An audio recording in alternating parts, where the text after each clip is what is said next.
Hello, fellow homebrewers. JP here, and I want to introduce to you the brand new Brew-Built X1 Conical Series available at More Beer. More Beer sells the highest standard in homebrewing equipment, and the Brew-Built Conicals are just that. They're made from mirror-polished 304 stainless steel, and they come with loads of features that you and I have been looking for. They have a full 2-inch bottom dump valve, which will eliminate your clogging issues, while the sturdy base includes 4 reinforced legs, just like those big Pro tanks do. More Beer also carries the Brew-Built line of options and add-ons like casters, pressure kits, and even external glycol chillers. So you can find out more about the new Brew-Built X1 Conical Unitanks by going over to morebeer.com for detailed videos on the entire line of Brew-Built Conicals. You can trust Brew-Built with your next fermentation, and you can trust More Beer to find the right conical for you. Brew-Built at morebeer.com. Today's Sunday session is brought to you thanks to the fine folks at More Beer. Visit them right now at morebeer.com. I want people to believe in me, and I want people to believe in me when they taste my beer. That's what it's about. You mean you laid underneath it and tried to put his tongue up the bung? I like to actually scoop up the yeast and look at it. 7 o'clock came real early that next morning. Oh, yeah, man. Thanks for dumbing that down for us.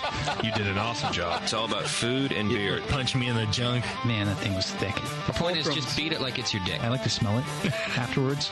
Are you being sarcastic right now? Yeah, bring your body armor. I ran in my junk once on a ball valve in a kettle. That's a true happy ending. Now, live from the Brewing Network studios in Northern California, this is the radio program for home brewers, craft brewers, beer lovers, and beer geeks. It's your only source for live beer radio that brings expert brewers together with, well, expert drinkers. This is the radio program with a head on it. This is The Session.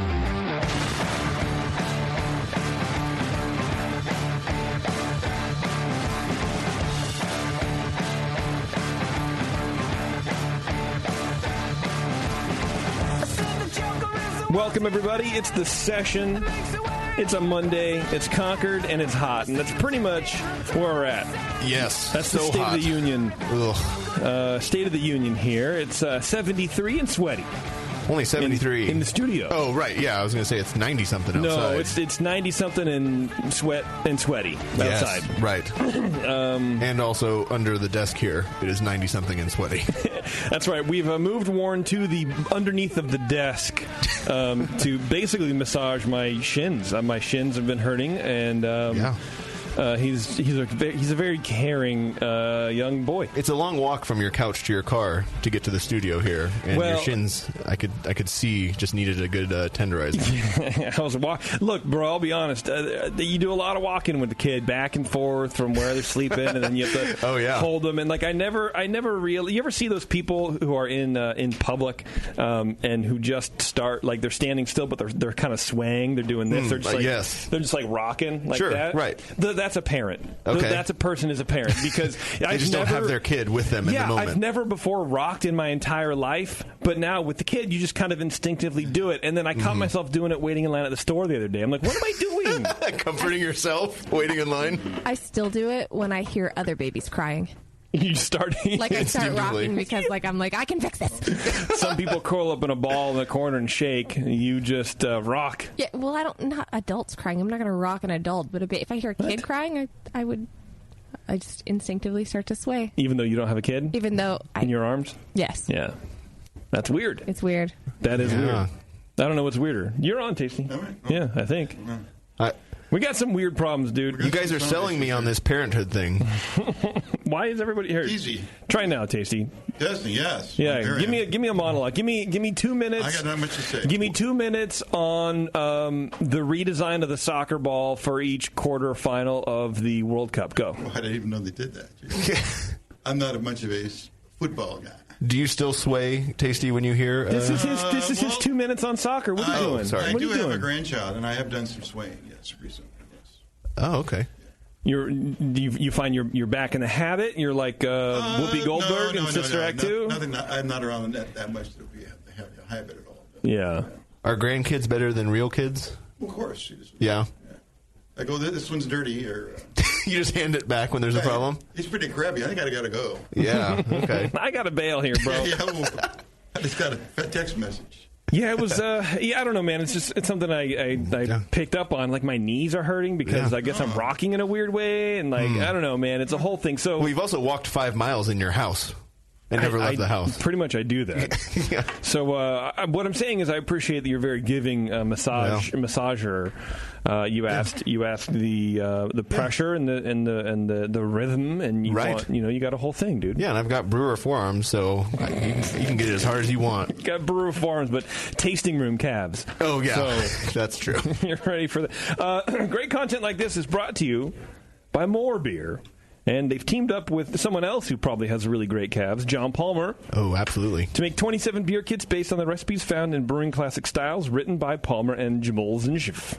These kits are true to style and are all within BJCP guidelines, enabling them to be easily entered into any upcoming competition.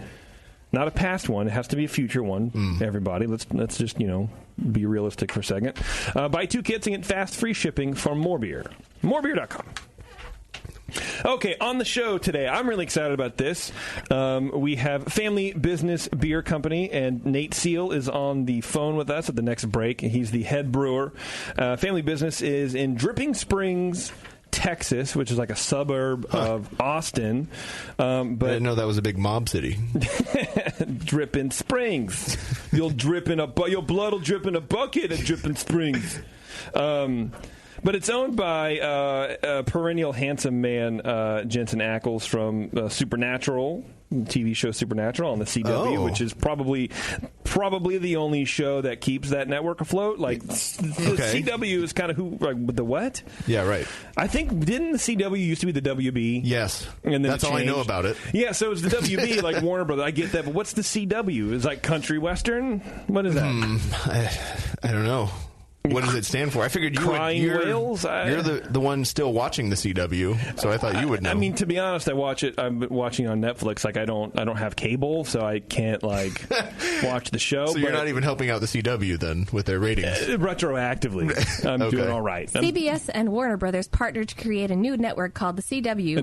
Network? Hell yeah! All right. Which they launched in September of 2006. The Can you imagine? C stands for CBS. The W stands for Warner Brothers. Well, as soon as you said CBS Warner Brothers, I could kind of piece that shit together, but I appreciate the effort. Got you, boo. I would watch the CW Nude or CW After nude, Dark. I said new. I know, but it sounded like nude. Right. We're making a new channel over here. Yeah, CW After Dark, bro. Sorry. And it's where after midnight to 3, Tasty. Remember, I know, Tasty, you were probably a big fan of Red Shoe Diaries on Showtime. I've seen it a couple times. There we go. I was not a big fan. Papa Tasty. I've seen it. Me too, for purely pop culture reasons. Yes, to be relevant. Yeah, I want to stay relevant with all the ladies. That's what it would be like. But like Supernatural, it would just be basically what they would do is they would just take a lot of fan fiction and work on that, because there's a lot of weird fan fiction in general. Is that what weird. I used to watch through the snow when I would turn the UHF dial way up high and see some shapes? Some fuzzy boobies? I feel like that's just you. That's just your TV vision. I don't know. That's how snow. Right, yeah. All the channels have snow still on them, right? Candy, let's move back to Minnesota. It's just the same. I don't care. The whiteout, it's just the TV. It's fine. It's all the same. Look at that. We're doing 5 minutes on nude TV. Wow. Let's go. On a podcast. Yeah, let's do this. But I'm pretty stoked, number one, because I'm a huge Supernatural fan, and it's some weird connection. But number two, I've heard a lot of people actually talking good about the beers. My cousin moved down to Dripping Springs. Unrelated story. And he's also a Supernatural fan. He is supernatural. That's true. He's a Jin. With how much his fandom is out of control. He's like, oh my god. He's a big burly former cop, and I can just see him go, oh my god, is Jenson here? Oh my god, I got my book. But he's been there a couple times. He goes, dude, it's a really good beer. And so I'm like, well, hey man, let's reach out to Nate and see if he wants to come do the show. Did you get a signed shirt? I didn't. There's no merch, which I'm a little pissed about, to be honest with you. If you're listening, but I'll tell you what, the kid sent a case of beer. Like All it's right. a 24 beers. So we got a ton of I'm beer. gonna need help carrying. I guess I'll accept that. Yeah. And what do we have? We have Hamilton Pale, a session IPA, which is ales for ALS, that hop blend that we've talked about a couple times here. Spree, which is a Berliner Weiss, and the Grackle, which is Imperial Stout. Nice. So, again, the gamut, we like that. Yes. We like variety. Yeah. Right. Not one IPA, well, it's session IPA, but, not one other. Here's 5 IPAs, right. and they're each fermented 1 degree different, and then bottled on the opposite polar days. Yeah, I'm excited to have some diversity and actually have some regular beer. Well, and that's what I was reading about the brewery, is that's kind of what they just let Nate do his thing, and his thing is a lot of different styles of beers, which is great. Cool. I appreciate that. So we'll talk to Nate a little bit about all that kind of stuff. Essentially being a pseudo destination for people who may not actually be craft beer because of the TV show tie-in with the business. Oh yeah, which is kind of neat, and that's I think what at least I've gone off about on the show before. It's like these breweries that are redefining styles because they just want to quote push the envelope. They're ruining it for a bunch of people who are coming into craft beer and who don't know what that's supposed to taste like. So you're setting them up. You're setting their craft beer palate up. Yeah, it sounds like he's being a very responsible brewer with all of the new palates. Yeah, and which I appreciate. Yeah. Okay, enough about that. Enough about that bullshit. You know what I mean, Tasty? I know what you mean. You want to read a White Labs live read? Tasty? Delegation. Read the library? Well, it's not like a book library. Is it? You want to do one? No, it's actually 4 hours. Just about, but you're reading their whole catalog phonetically, right? Which is a whole. I see. Well, phonetically will help. Man, I'm on this improv. I'm improving. Let's go. Wow. Okay. Yes, and you are. Yes, and me, Warren. Let's go. Yes, and you. I have not read the library. I've used their app. They have a nice little app now. You can look stuff up. They do. That's right. That's right. But if you want to learn more about the microbes responsible for making sour and farmhouse beers, you can join White Labs at their Asheville, North Carolina factory. Facility. Laboratory. Dungeon. It's where you can get bound and gagged and then sit through a seminar on how to make sour beers. It's if you're into the leather daddy thing. It's it's a great combination. Online through their web or through their webinar, you can go online and do it too. You don't have to go to Asheville. September 11th and 12th for their new Sour Beer Essentials Workshop. This 2-day workshop will explore the finer points of fermenting sour beer, intricacies of handling yeast and bacterium. Bacterium. Well, isn't that the plural form of bacteria, smartass? Yes. Smartass Warren? Right, yes, that is. So I'm just going to point out that White Labs, they said sour yeast and bacteria, and it should be bacterium. Bacteriums, maybe even. I don't even know. Bacteriae? The history and traditions of these beers and so much more. For more information, head to whitelabs.com/education. Look at that, Tasty. 2 of them knocked out. Bam. There you go. They might even teach you what the right pluralization of bacteria is over there. If anyone's listening and they do that thing, that should be your first question. Because I heard, be like one of those nerds at like a Comic-Con. Excuse me? The lore back in episode 1 where your character, whom I love, by the way, said the plural form... Yep. Be that guy for us, please. And then record the response. Warren, do we have a Twitter game? Yes, actually. Do we still do that shit? I've heard Twitter's still a thing, right? The Twitter is still a thing. Well, if we have a Twitter game, I want to tell you that it's brought to you by Drake's, the people at Drake's Brewing in San Leandro. Go to drinkdrakes.com and find out more about what they're doing. Tasty, I'm sure you have like a pallet of grain that you can just go crash on over there all the time. It's like reserved for you. They never brew with it. It's just for you to crash there, right? Well, I'm not there that often. I have my own napping place. But, I'm known to take a nap, for sure. At Drake's? Tasty's like the Tigger not of Drake's. Not out there. Or no, the Brer Rabbit, where Brer Rabbit has the laughing place. Tasty has the napping place. The napping place? See, wait, where's the nap place today? Ho, ho, ho, drinkdrakes.com. Down to the napping place. The napping place. Right. I'll be napping out there on the 25th for their 29th anniversary party. On the 25th. Damn. Of August. I'll get you on the list. 29 years. 29 years, Drake's. Whoa. Wait, what was the date again? Sorry. The 25th. of August. August, yeah. I might do that. Yeah. I might do that. That'd be cool. All right, Warren, do me a favor, bro. Hit me with that Twitter game, and I'm going to type it in. Okay. I'll type it in and post it for you. Sure. All right, let's go. Since Justin's coming back from his nationwide tour, I think next week he'll be back. Mm-hmm. He's actually coming back. Oh. This week. Well, assuming he makes it the rest of the way back. He's still alive in Colorado. I checked a couple days ago. Yeah. Premise is valid. Go ahead. I want to know who he's bringing back to fill in the empty seat here on the session. What do you mean? Are you leaving? Well, no. I thought we had one empty spot. Doc? Yeah. Okay. So he was out on a recruitment tour. Right. The premise needs work. We need to work on Warren's bit. I skipped out, the middle part where it's his national tour. The secret reason is that he's on a casting tour. Well, let's just say Justin's coming back from his national casting tour. There you go. Since Justin's coming back from his nationwide casting tour, who's he gonna surprise us with as, I don't know, the new co-host of the session? That's the new co-host. Isn't that what they're called? Oh, motherfucker! Well, you're the host right now. Yeah, but when he comes back, then I sit in your chair and you go back to your chair. So then what's? There's only one co-host. Did you just ask me? There's only one co-host? Did you just ask me who? Then what's the premise of your joke? No. Well, no. I was going to say then what are Tasty and I then when Justin's back? Podcast. You're co-host too, I guess. I don't know. Well, okay, sure. So I don't know, man. It's a whole. It's so a very then everything's with a loose. new co-host. It's like Sister Wives. Where like who's the main wife? It doesn't really matter. We're all I guess equals. You just want to be the co-host of hosts. Well, I just want to be second chair because I talk the most. I feel like it goes. You know what I mean? Yeah. And then you but guys they're just fight called it the out same. for like. They're just all co-hosts. Sure, but internally we know who's... sure, it's like a clarinet section. There's first chair, second chair, third chair. Yeah. Well, to me, they're different jobs. If I'm co-hosting, which I have to do when Beardy just shows up for no random, no reason whatsoever. When I'm AWOL, yeah. But then I have a whole different role when I'm just over here being a podcaster. Okay. But still a co-host. Or no, you're a podcaster. I'm a podcaster. Yeah. Oh, okay. You're the co-host tonight.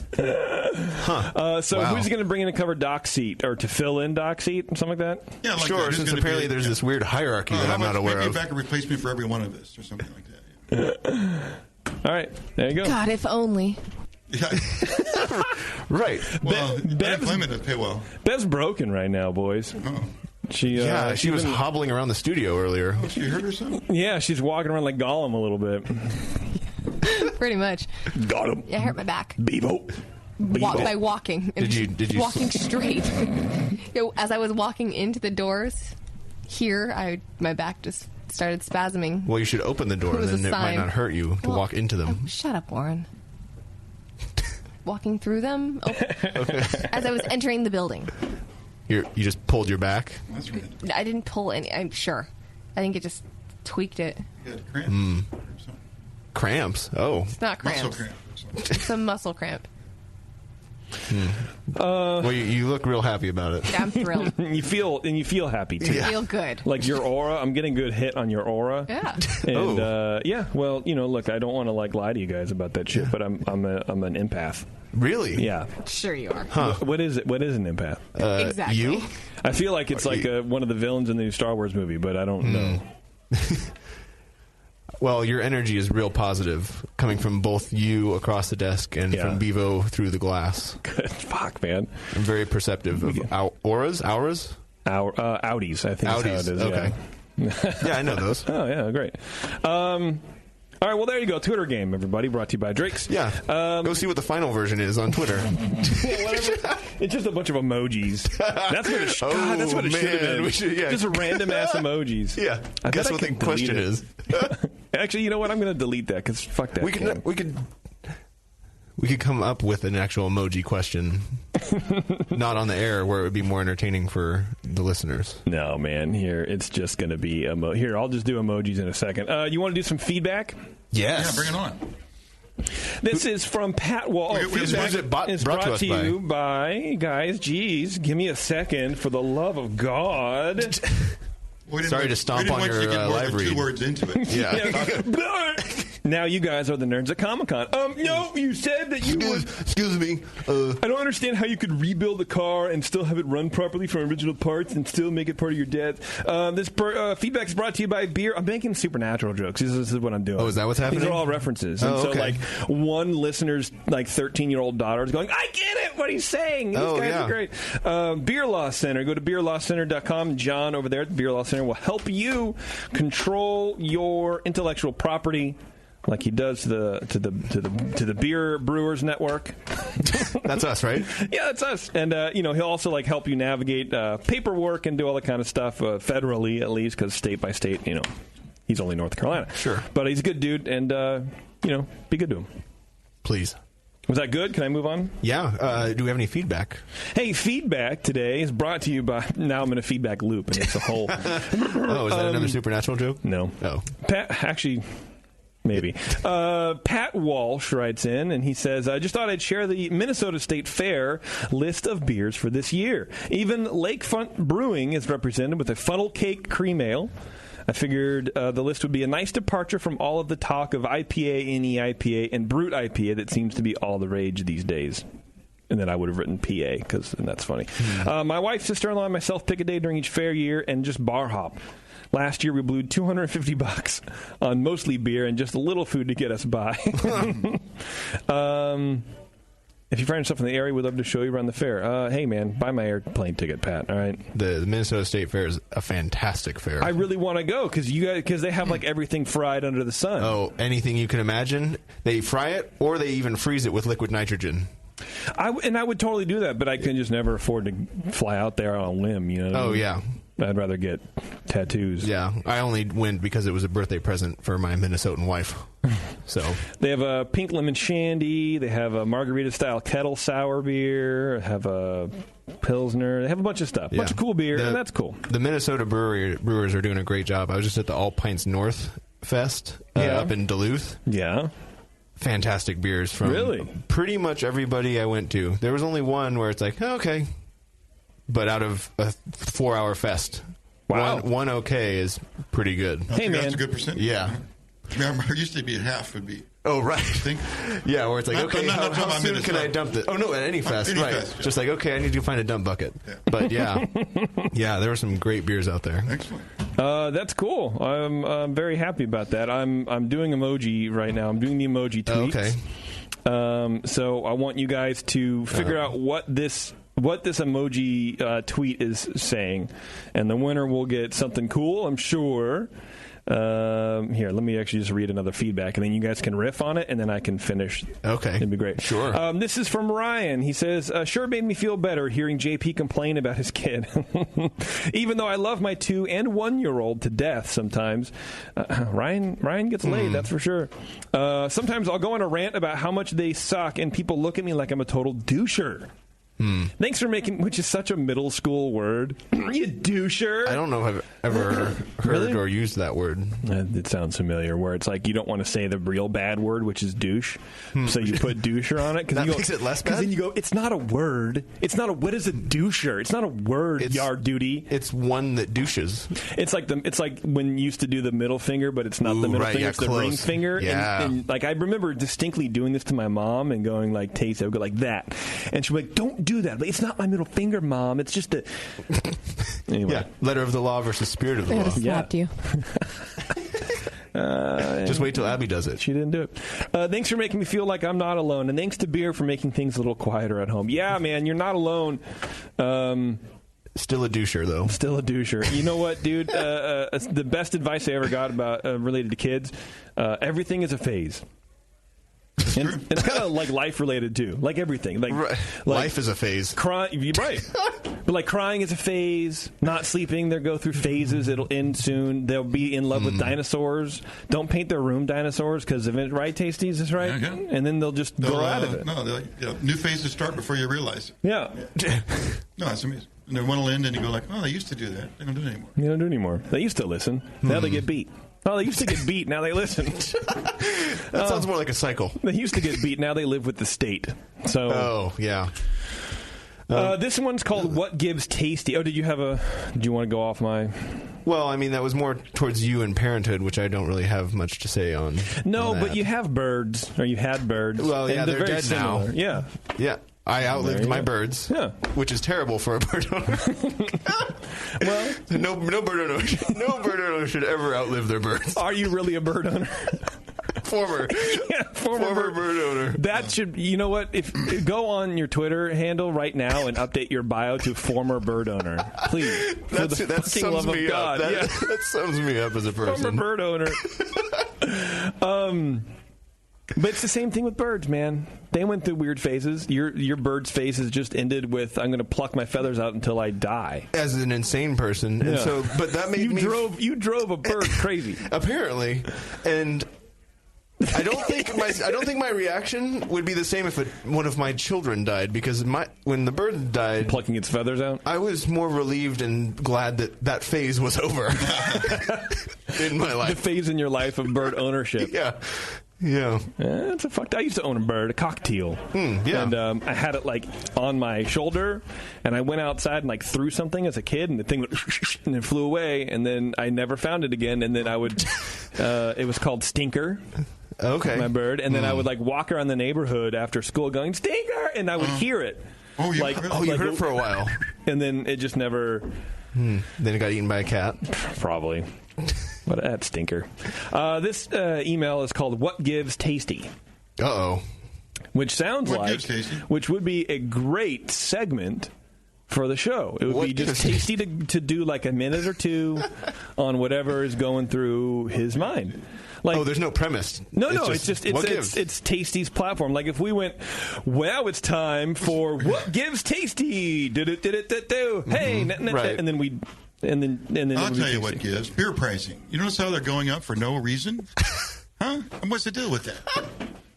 I asked, like, you guys paying more for beer here? No, same as, nobody's raising their prices. I'm like, why are your prices going up? Like, what's the deal? What's the deal with that? I don't get it. Well, the reason they're going up is because they're charging what the market will bear. That's what they're doing. And the poor, unsuspecting 25-year-old just thinks it'd be rude of him to say, why am I paying so much for beer here and it's so much cheaper at the other place? And that was What Gives Tasty. There you go. By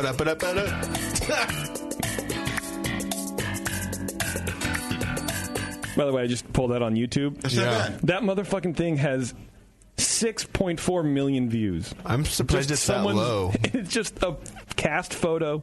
Yeah. I mean, anyway. I think it could work.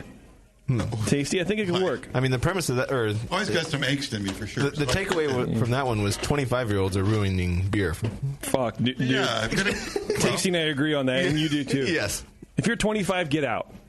Go to just do an cocktail. experience. You don't know what you're doing. Right. Yeah. Anyway, it's by Adam. As Adam wrote, What Gives Tasty. He goes, I'm sitting here listening to the show from July 10th. You read my email about the Adam and Eve feedback, and I couldn't help but notice Tasty's commentary about how he said my Be-In Soldier comment sounded like I was some sort of neo-Nazi. I said that? I've been listening since 2010, and you guys have always referred to the listeners as being Be-In Soldiers. Just saying, go Bruins, all in caps, Adam Jackson. Wow. I don't. Did you say that? I don't remember saying it, but there's a lot of things I say in here that I don't remember. And, but if I did, true. I apologize. I'm sorry. That's what gives. It's all right, man. That's what gives. I'm so sorry. So I know it sounds Canadian, but I really am sorry. Sorry. And this is from Blair, and he just said, I want to share an interesting article I ran across about employee satisfaction and businesses that are run as ruthless, short-term cost cutters versus those that focus on profitability with a longer view. It's on ft.com, whatever that is. Sounds like a Russian fucking spy website. But he says the main takeaway from the article is that when it comes to packaged goods, a handful of U.S. and European companies lead the pack in employee satisfaction. Nivea, Nestle, Procter & Gamble, blah, blah, blah, and maybe Heineken.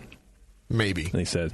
So aside from the Heineken tie, how does this relate to beer? Well, the company that rated the worst for employee satisfaction on this list was Kraft Heinz. Kraft Foods and Heinz. Oh, Heinz, yeah, okay. Apparently that's their company name is hyphenated. Okay. Yeah. Those two previously separate companies were bought and eventually merged in 2015 by a group including 3G Capital. Among other things, 3G Capital is known as the U.S. face of the Brazilian conglomerate Anheuser-Busch InBev. 3G is famous for its demanding work culture and ruthless cost cutting, and their influence on Kraft Heinz has been no exception. Glassdoor comments include things like terrible work environment, impossible goals, forced to work 6 days a week, blah, blah, blah. He says companies are in money... Companies earn money to make business, but a short-sighted focus on profit without regard to the long-term impact on your employees is a huge mistake. I don't know. He's just sharing some beer shit, sure. Which is why again, another reason why Anheuser-Busch sucks. Speaking of Anheuser-Busch, I heard that we were talking randomly on the other show about, or a couple shows ago, about that Golden Road outfit that was opened up in Sacramento. Oh, yes. Right? And about how they were running into problems with the high-rise, like apartments literally right next door, because somehow their permit got written up without a closing time. No restrictions. No restrictions. So normally you should be closing at 10. At least for the noise, but they don't. They just have bands playing till 2. Well, they voluntarily have reduced that. So now they've shifted their time because everyone eventually has been complaining a whole lot. But apparently another part of their permit is they're supposed to have been brewing beer like 2 months ago. Right. They're a Type 1 license. Yeah, really? And they haven't been brewing beer. And so the ABC was like, we don't have any plans yet to like pursue this as they said they didn't have a complaint. That's how the ABC works. Exactly. Yeah.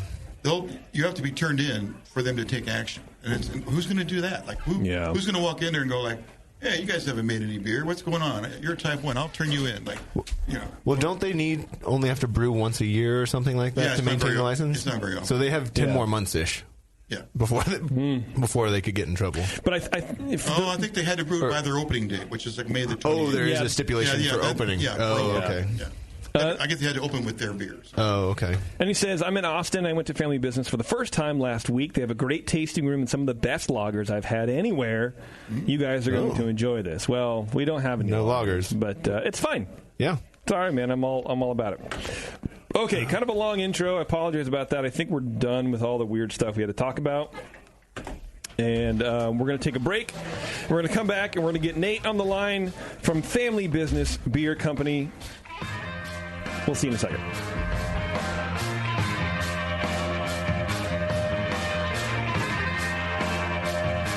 You're listening to the Brewcasters on the Brewing Network.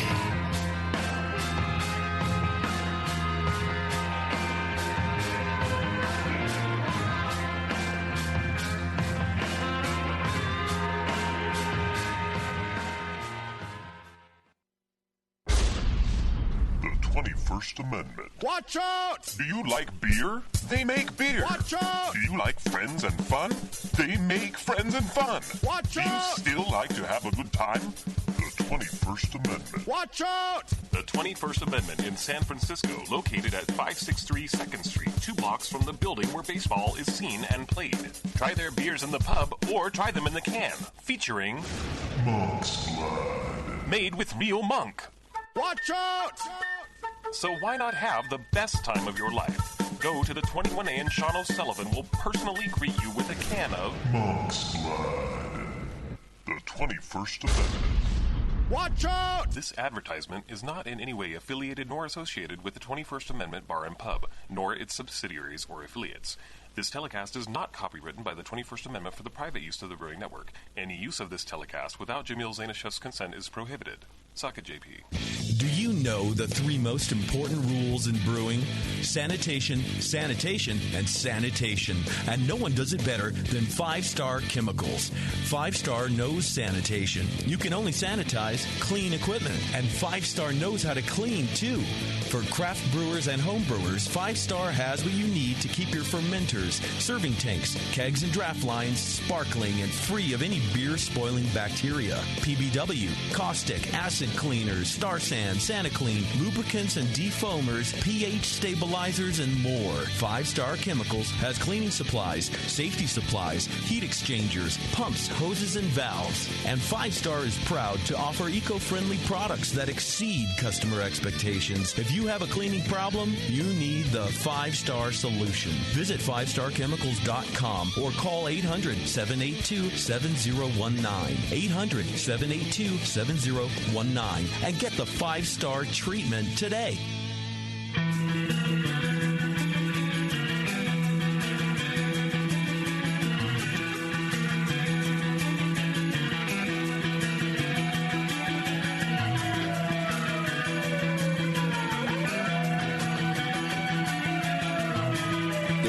this session.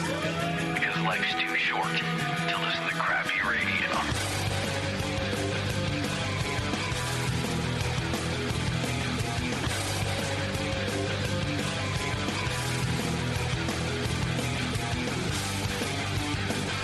All right, thanks very much for hanging in there, everybody. While I get Nate on the line, let me tell you all about the American Homebrewers Association, which is a member-driven organization that wants to help you save money on beer and brewing supplies. In addition to providing brewing resources and hosting one-of-a-kind events, the AHA offers money-saving discounts at nearly 2,000 beery destinations around the country through their member deals program. Join the AHA at homebrewersassociation.org and make your beer money go further. Warren, I want you to do that right now. I am an AHA member. My money goes further. Nate, are you there, dude? I am here. How's it going, guys? Nice. Good, man. How you doing? I'm doing pretty good. Nice. I appreciate you taking the time to, join us on this dumb little show we do. No, this is fun. It's pretty exciting. Never done a podcast before. Oh, really? Well, yeah, I will have you know, this is the first. This is the original homebrewing podcast that's no longer about homebrewing. So we're transitioning the medium, and I want to appreciate you for a second. You're starting at the top. It's all right. downhill from here. That's right. I wouldn't do another one. I mean, either this is going to maximize your enjoyment, or it's going to put you off on the whole thing. You'll never even listen to one. I don't know if you listen to podcasts anyway, but you'd be like, whatever. Anyway, and you sent a ton of beer in, man. So we'll get to that in a second too. So I appreciate that. That all came nice and tidy and unbroken. And I drank most of it. So you sent 4, but I'm glad it traveled okay. Yeah, it tasted great. So basically, we're not going to drink your beer. I'm just going to share my tasting notes with the guys, and then that way it'll be great. So excited! Good, yeah. So Nate, how long have you been brewing, man? You've been around. The industry a little bit. How'd you get started making beers? A little bit. I just hit my 10-year anniversary doing it for a living, so that's fun. Oh, congrats, man! That's pretty big. Yeah, thanks. Yeah, basically, I started home brewing in 2000. My girlfriend at the time and my brother both got me homebrew kits for Christmas or my birthday or something that year, unbeknownst to each other. So it seemed like a sign. So I got pretty in depth with home brewing, building my own equipment, and started making my own recipes basically immediately, and just got super obsessed with it. And after about 8 years of that, decided it was time to quit my shitty previous job and and try to make a go of it. And I kind of was in the right place at the right time and met Kevin Brand as he was starting 512 Brewing here in Austin. And at the time, I think we were the 7th brewery in Austin. There's something like 40 or 50 now within the Austin area. So I got real lucky with that one, and I think I got in touch with him on the exact day he realized he was going to need some help, and he put me to work. So yeah, that was June of 2008, and I've been doing it since then. Jeez, yeah, he put you to work, man. There's always work in a brewery. Yes. Yeah, there is. Especially for homebrewers going, I can do that. I worked with him. We started at 9 a.m. and we finished at 2 a.m. Oh. So, yeah, there was a lot to be done. Was that all just normal stuff, or because I've talked to a few people where their first day something tragic happened? Like I know, nothing tragic happened. Nothing tragic. Okay, like no equipment failure or anything like that. No, nothing like that. Actually, he had already brewed a couple of batches on his system, and he put me to work basically washing kegs, painting the sides of kegs, and then we kegged up the first batch that night, and took us till the wee hours of the morning. My God! But yeah, good first experience. day, and I knew I knew I was in the right business. Yeah, you didn't walk away from that because that's right. A ton of how many days since then do you think have you pulled hours like that? Ooh, not that many, I guess. Okay. It happens, It happens, but a time or two a month, maybe. Yeah. That's too many for me. Once a month. Yeah. That's or 2. Oh, yeah. Yeah, that's too many. We like to keep it fairly civilized these days. Monday to Fridays. You're getting older now. Yeah, you're getting up there, man. You're a veteran. You're a grizzled veteran. You don't need to be pulling huge hours like that, man. Come on. Right, I have an assistant. Yeah, there are homebrewers for that. Right, yes. Yeah, reach into the homebrewing community. So how did you get hooked up with the guys at Family Business down there in Dripping Springs, right? Yeah, I think that was a little bit of Dripping Springs. So that's about it's 30 miles from my house, and I live pretty central Austin. So out to the west of Austin in the Hill Country. That was a little bit of right place at the right time too, I think. My wife and I had moved up to the Pacific Northwest. I was brewing at a brewery in Vancouver, Washington, and helping open their second location in Portland, Oregon. That brewery is called Mount Tabor Brewing Company, and we had moved up there basically because my wife and I, born and raised in Austin, basically, and just kind of needed a change. So we had moved up there, and Portland is beautiful. Portland is wonderful, but it just sort of didn't take for us, if you know what I mean. Yeah, we were missing home. Decided we needed to come home, and it was after I called up some friends at breweries, and nobody was really hiring. They were like, we'll ask around for you, because we're glad you're coming back and all that, but nobody was really hiring, and so I was not real sure what was going to happen. And then I actually answered an ad in Pro Brewer, and it turned out to be Gino, our owner slash general manager. And he is the brother-in-law of Jenson, the brother of Daniil. Okay. So I basically got on a phone call with those guys and interviewed, and we just hit it off, and met up with Gino at a Breakside tap room there in Portland, and had a few beers with him. Nice. And just could see that we were all kind of on the same page, I guess. So I had a job when I moved back. That's pretty dope, man. Was Portland too liberal for you, or were you missing the humidity? I need to know. No, I'm kidding. Exactly. I was missing the heat. We actually just had a cold front here, so it only got up to about 95 today. Oh, well, hey, man, it's the little things that you need to really take stock in. Yeah, exactly. When you moved up to Portland from Texas, did you get the same kind of like bullshit that Californians get when they move up to Oregon?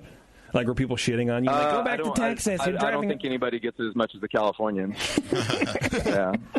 Especially in Texas, too. I mean, we've got a lot of y'all here. So, my cousin just moved there. Into Dripping Springs, actually, too, and he's loving it. No man. kidding. Yeah, which is kind of weird. Which is, it's a trip, man. So I got to get out there and see the kid and come out there. But it's, he loves it. It's very much his sensibility and his pace of life, and just if living you can up. deal with the summers, it's a wonderful, wonderful place to be. And people are cool, people are open minded, and it's kind of a little oasis. Yeah, I dig Austin. I've been a couple of times for like craft brewer conference and whatever, and Austin is very agreeable to me. And this was maybe 2005 or some shit. It was way back. Whoa! I know. I'm that old. Wow, I was that born. Old? Yeah, I'm born pre-2005, baby. That's me. Wow. Okay, Gramps. Over here. And it's one of those few towns that I've always kind of wanted to go back to and just never had the chance because just kind of life happens. But Austin's pretty cool. I like it. Yeah. It's where the hippies and the rednecks discovered they could get along because they all like Willie. That's right. That's true. Hey, man, the bats, though. Let's just, we got to... Yeah. Don't argue in front of the bats because you'll chase them away, and it'll be... it'll be great.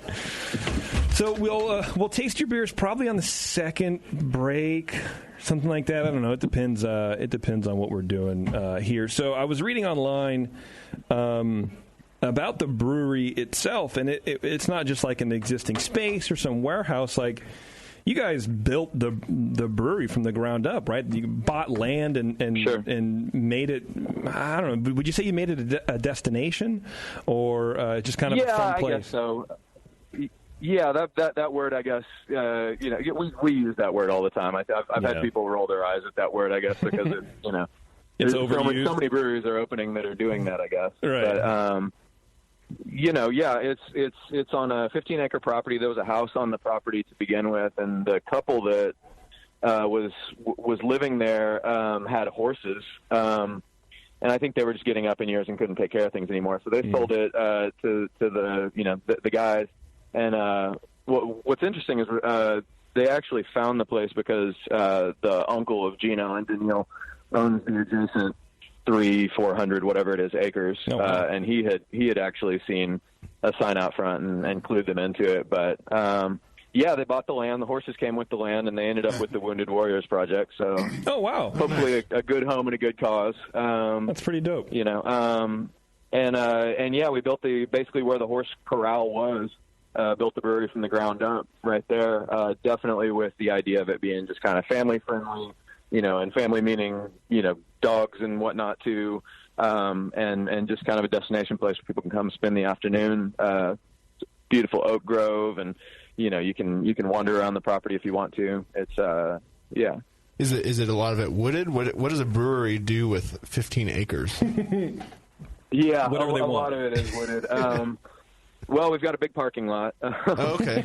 Yeah, and you know, not a lot of us. We're talking about eventually expanding into, you know, making it sort of an event space, stuff like that. The house that's on the property is getting renovated, and that may turn into something. I'm not sure what, restaurant or you know, B&B kind of a thing at some point. But yeah, and we've talked about putting walking trails. You know, this is all kind of future projects, I guess, but having walking trails maybe with benches and stuff. There are places where you can actually, on the property, you can go out to the tip of it and you can practically see downtown Austin across the hill country. So, you know, there's beautiful views and stuff like that, too. It sounds like it would suck to work there. I'm going to be honest. Yeah. Not enough industrial. You know, I need like 20-foot concrete walls to really be to be happy. No, I mean, I was seeing some of the photos that you sent over, and it looks like a beautiful place, and it's really chill. And there's not a whole lot of places out here. Tasty, you know, you've been to more breweries than have probably ever existed, really. But and we don't have the rural flavor of any place around here. No, I mean, but even I think tap rooms or winery tasting rooms in Napa, for example, where they have kind of the space, I feel like it's an indoor activity. I feel like a lot of places don't want you outside. I don't know why. It's just, you know, but it feels like this place has the outdoorsy feel of that's kind of what Texas is. I mean, that's why people go, right? Yeah. Absolutely. We've got cornhole and horseshoes, and there's even a playscape.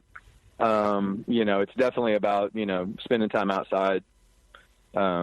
Yeah, we love it that way. You know, we're trying to turn it into we're trying to kind of, you know, stay true to that vision too. And that's one of the reasons we haven't really started distributing yet. We'll probably get into doing that at some point in the future, but we're just trying to make the tap room a really, really cool place to be, you know. So for right now, it's draft only, and, you know, we want people to come out and spend a couple hours, you know, throw some horseshoes. Bring the kids, bring the dogs. So with that much room, bring how the big kids, of bring the dogs? Yeah. How big of a brewery did you guys dogs make? Are welcome. Yeah. Right. Yeah. With that big of a space available, how big of a brewery did you guys end up making to start out with? We ended up we've got a 15-barrel system, and we're in about 10,000 square feet. I think the tasting room itself is about 3,000, and then it's got a porch that is probably almost the size of the tasting room, actually, and then kind of a, you know, big oak grove out in the front. But we left ourselves a lot of room to grow inside, for sure. You know, we've got almost 10,000 square feet back in the brewery, but we haven't nearly filled that yet. So, you know, we've got room to, you know, maybe we want to put in a canning line or something someday. We've got room to do that. We've got room to expand our cooler or whatever, you know, whatever thing it is. You got to. I mean, these days, because you never know what's going to hit. You never know if you're going to be the thing, man, that people pick up. Because there's a ton of good breweries who don't get picked up, and there's a ton of terrible breweries that do. If you become the thing, you got to be able to make enough beer to satisfy the markets. Yeah, and you never know. Had you watched Supernatural before the interview and getting a job with these dudes? I had seen the show, years ago. My wife and I probably watched the first 2 seasons or so when it was really on good. Netflix. Yeah, when it was good. So I was familiar, but I hadn't seen it in a long, long time. Well, because I mean, after the second episode or the second season, it just sucked, right? That's really what. I'm kidding. No, I'm actually watching it again through for like the third time. Like, I'm on the third season, which in my opinion is when it gets picked up. The entire series? Oh yeah, the entire series. I swear to God, wow. I'm a nerd. I'm a super nerd. My nephew, oddly enough, who lives in Austin now, also turned me on to the show. Yeah, and I'm like, at first I was watching the show. I'm like, it's kind of cool. It is unlike anything on TV. And then just the more you watch it, it's like, man, the writers have built a fucking world.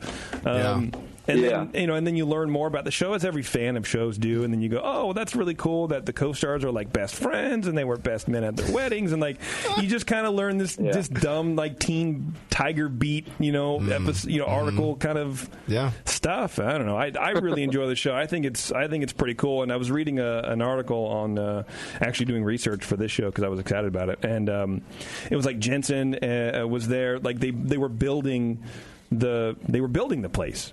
And I think, to me, that kind of was really cool, because you would think of, oh, this is a Hollywood star, right, backed brewery. He just threw a bunch of money at it and had people come. No, the dude was there, like, building stuff. And to me, that's really cool. It is kind of, I don't know, an example of how the name kind of represents what you guys are trying to do down there. Like the family is there. It is. I mean, it's a nod to the show, the family business, but it is an actual family business.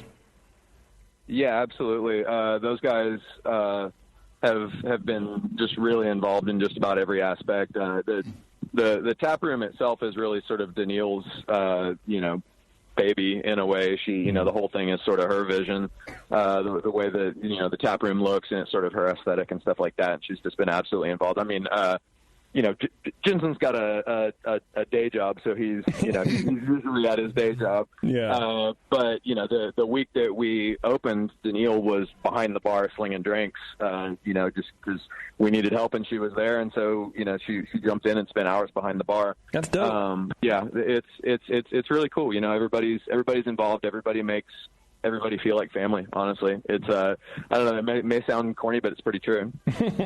Yeah, but you know what? Sometimes the best things are corny, man. It's just kind of how it happens. Yeah, absolutely. So in your notes, and we were talking about it a little bit in the first part of the show, about how you guys. This is what you had wrote. You said, "We realized early on that for better or worse, we were going to get a lot of attention from people who likely had little or no familiarity with craft beer, and so we feel like we have a responsibility to really get it right." And getting it right doesn't mean boring beer. And highlighted it, and see, look, Warren, I underlined some shit too. Like I actually did some. Wow. I did some things. And that resonated with me too, because for one, as a beer drinker, I really appreciate it. And for two, being in the, quote unquote craft industry, I guess, or the beer industry since like the early 2000s, I think there's too many people doing the opposite of that, where they're just kind of doing whatever they want to do, and who cares what people like? I don't know. So I guess, like, what are you trying to do? How do you get people who are coming in? Because you said, for better or for worse, which to me means fans of the show who are coming to hopefully see if Jenson's there, and know nothing about beer, and they'll go, oh, well, I'll have like a Corona or whatever, which is fine. I'm not knocking those people, but it is kind of a little satellite of his world, and so I would imagine you get a lot of people like that. And so how do you take care of those people and go, well, we actually are doing something that here's craft beer, let's talk about it?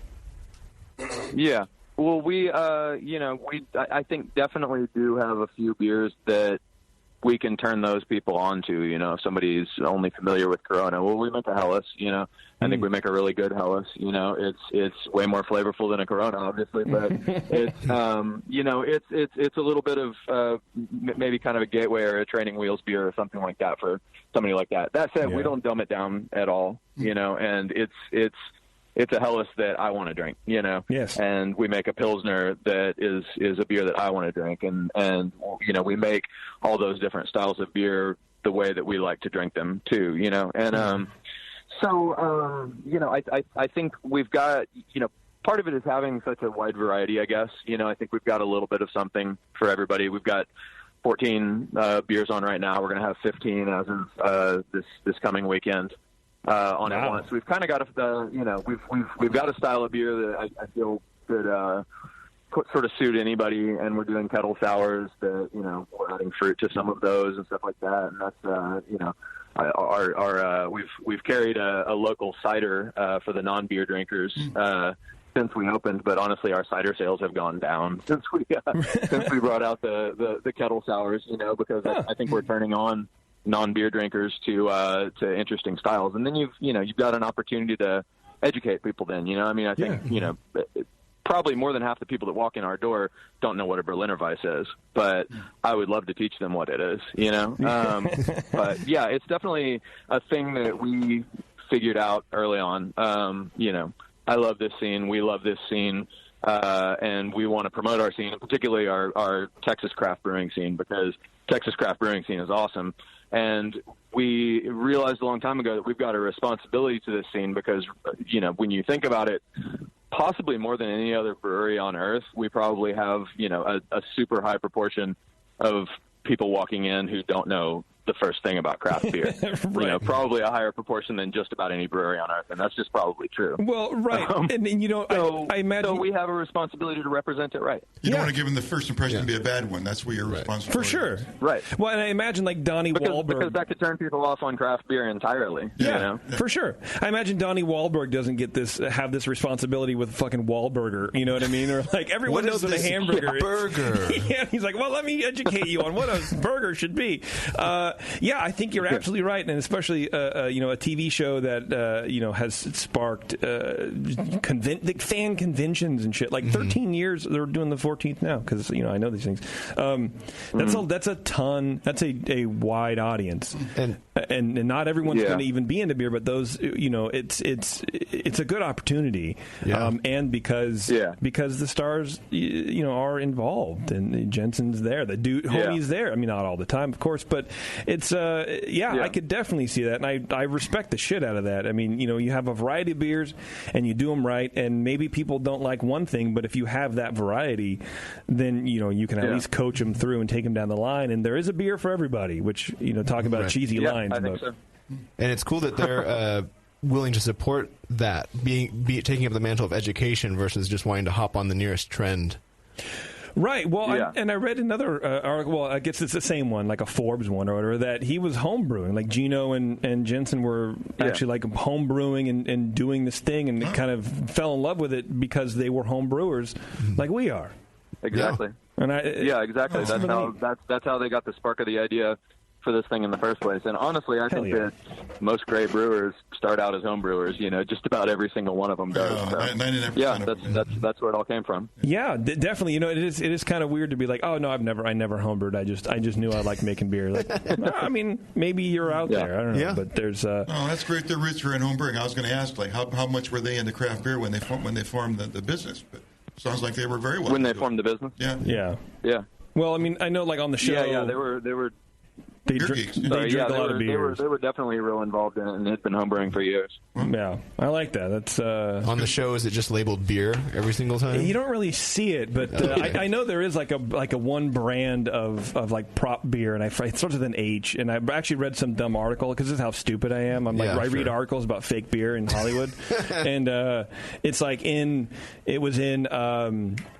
Like Breaking Bad, and it's in just kind of all these TV shows that you never really notice. Shows. It's like one brand and kind of one label design that this one prop company in Hollywood makes, and it's just, that's what it is. And there's other ones out there, but that's like the most famous brand that you've never heard of is what it is. And I'm not saying that was on Supernatural or whatever, but it is. They don't talk about it because what are you going to do? But it'd be a great tie-in. So, it'd be great for a brewer to actually make that beer. Yeah, for sure. Buy the rights to that, and it's like some 30-year-old design of some circular label. It's just I'll have to dig it up. Public domain. Yeah, it's actually really interesting if you have no life like I do. Nate, do me a favor, dude. We're going to take a break because all this beer talk is getting me thirsty. So we're gonna taste through your beers here in a bit. So probably can you hang on like 5 minutes? Absolutely. Cool. All right, man. I appreciate it. We'll be hang on. We'll be right back here. All right. Wow, I'm talking a lot.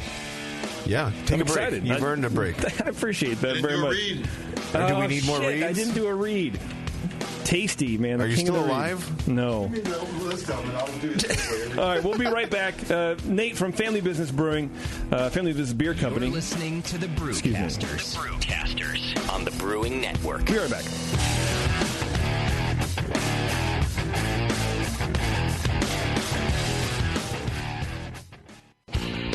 Your support of the Brewing Network means everything to us. We couldn't produce shows without you.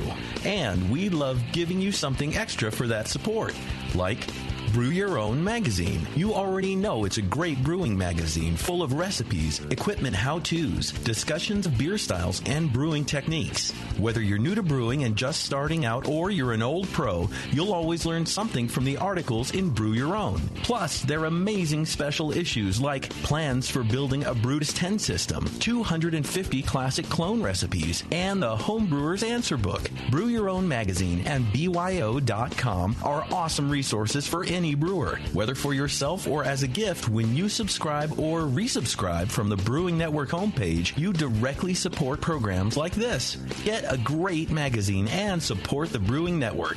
Subscribe to Brew Your Own right from the BrewingNetwork.com. Are you looking for a simple brewing system that's great for all grain brewing, but everything on the market seems to be full of compromises? Blickman Engineering has the answer. The Blickman Brew Easy All Grain Brewing System. The Brew Easy is a complete system with easy upgrades and a beautiful compact design, perfect for any size brewing location. At its core, the Brew Easy is built on two gorgeous Blickman Boilermaker brew kettles, a high-temperature March pump, and either a top-tier gas burner or the new Boil Coil electric heater. The Brew Easy adapter lid allows the pots to stack on top of each other, forming an efficient, strong, and compact brewing setup that comes in 5, 10, and 20-gallon batch sizes. Upgrade your Brew Easy system with full automated control by adding a Blickman Tower of Power temp controller, and make moving around easy with the Blickman Kettle Cart. The Brew Easy is modular. If you already own a Boilermaker kettle, you can build your Brew Easy by purchasing just the modules you need. The new Brew Easy all-grain brewing system. See it today at BlickmanEngineering.com and brew with Blickman quality on your new Brew Easy.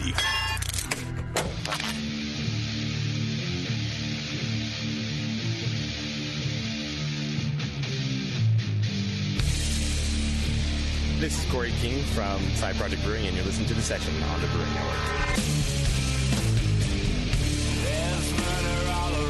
Hey, thanks for sticking around, everybody.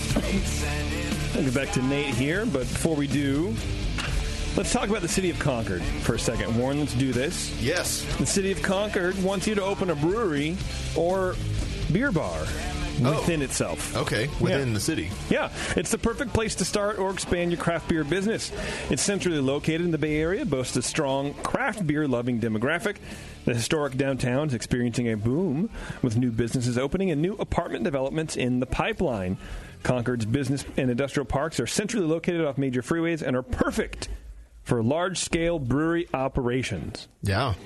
Yeah. They've got a huge redevelopment situation happening with the naval base, so a lot of land is about to open up for people to build from the ground up. Is that going to happen? I mean, because they've been talking about it forever, and I feel... eventually, sure. Because they had to do a bunch of public hearings to let the public...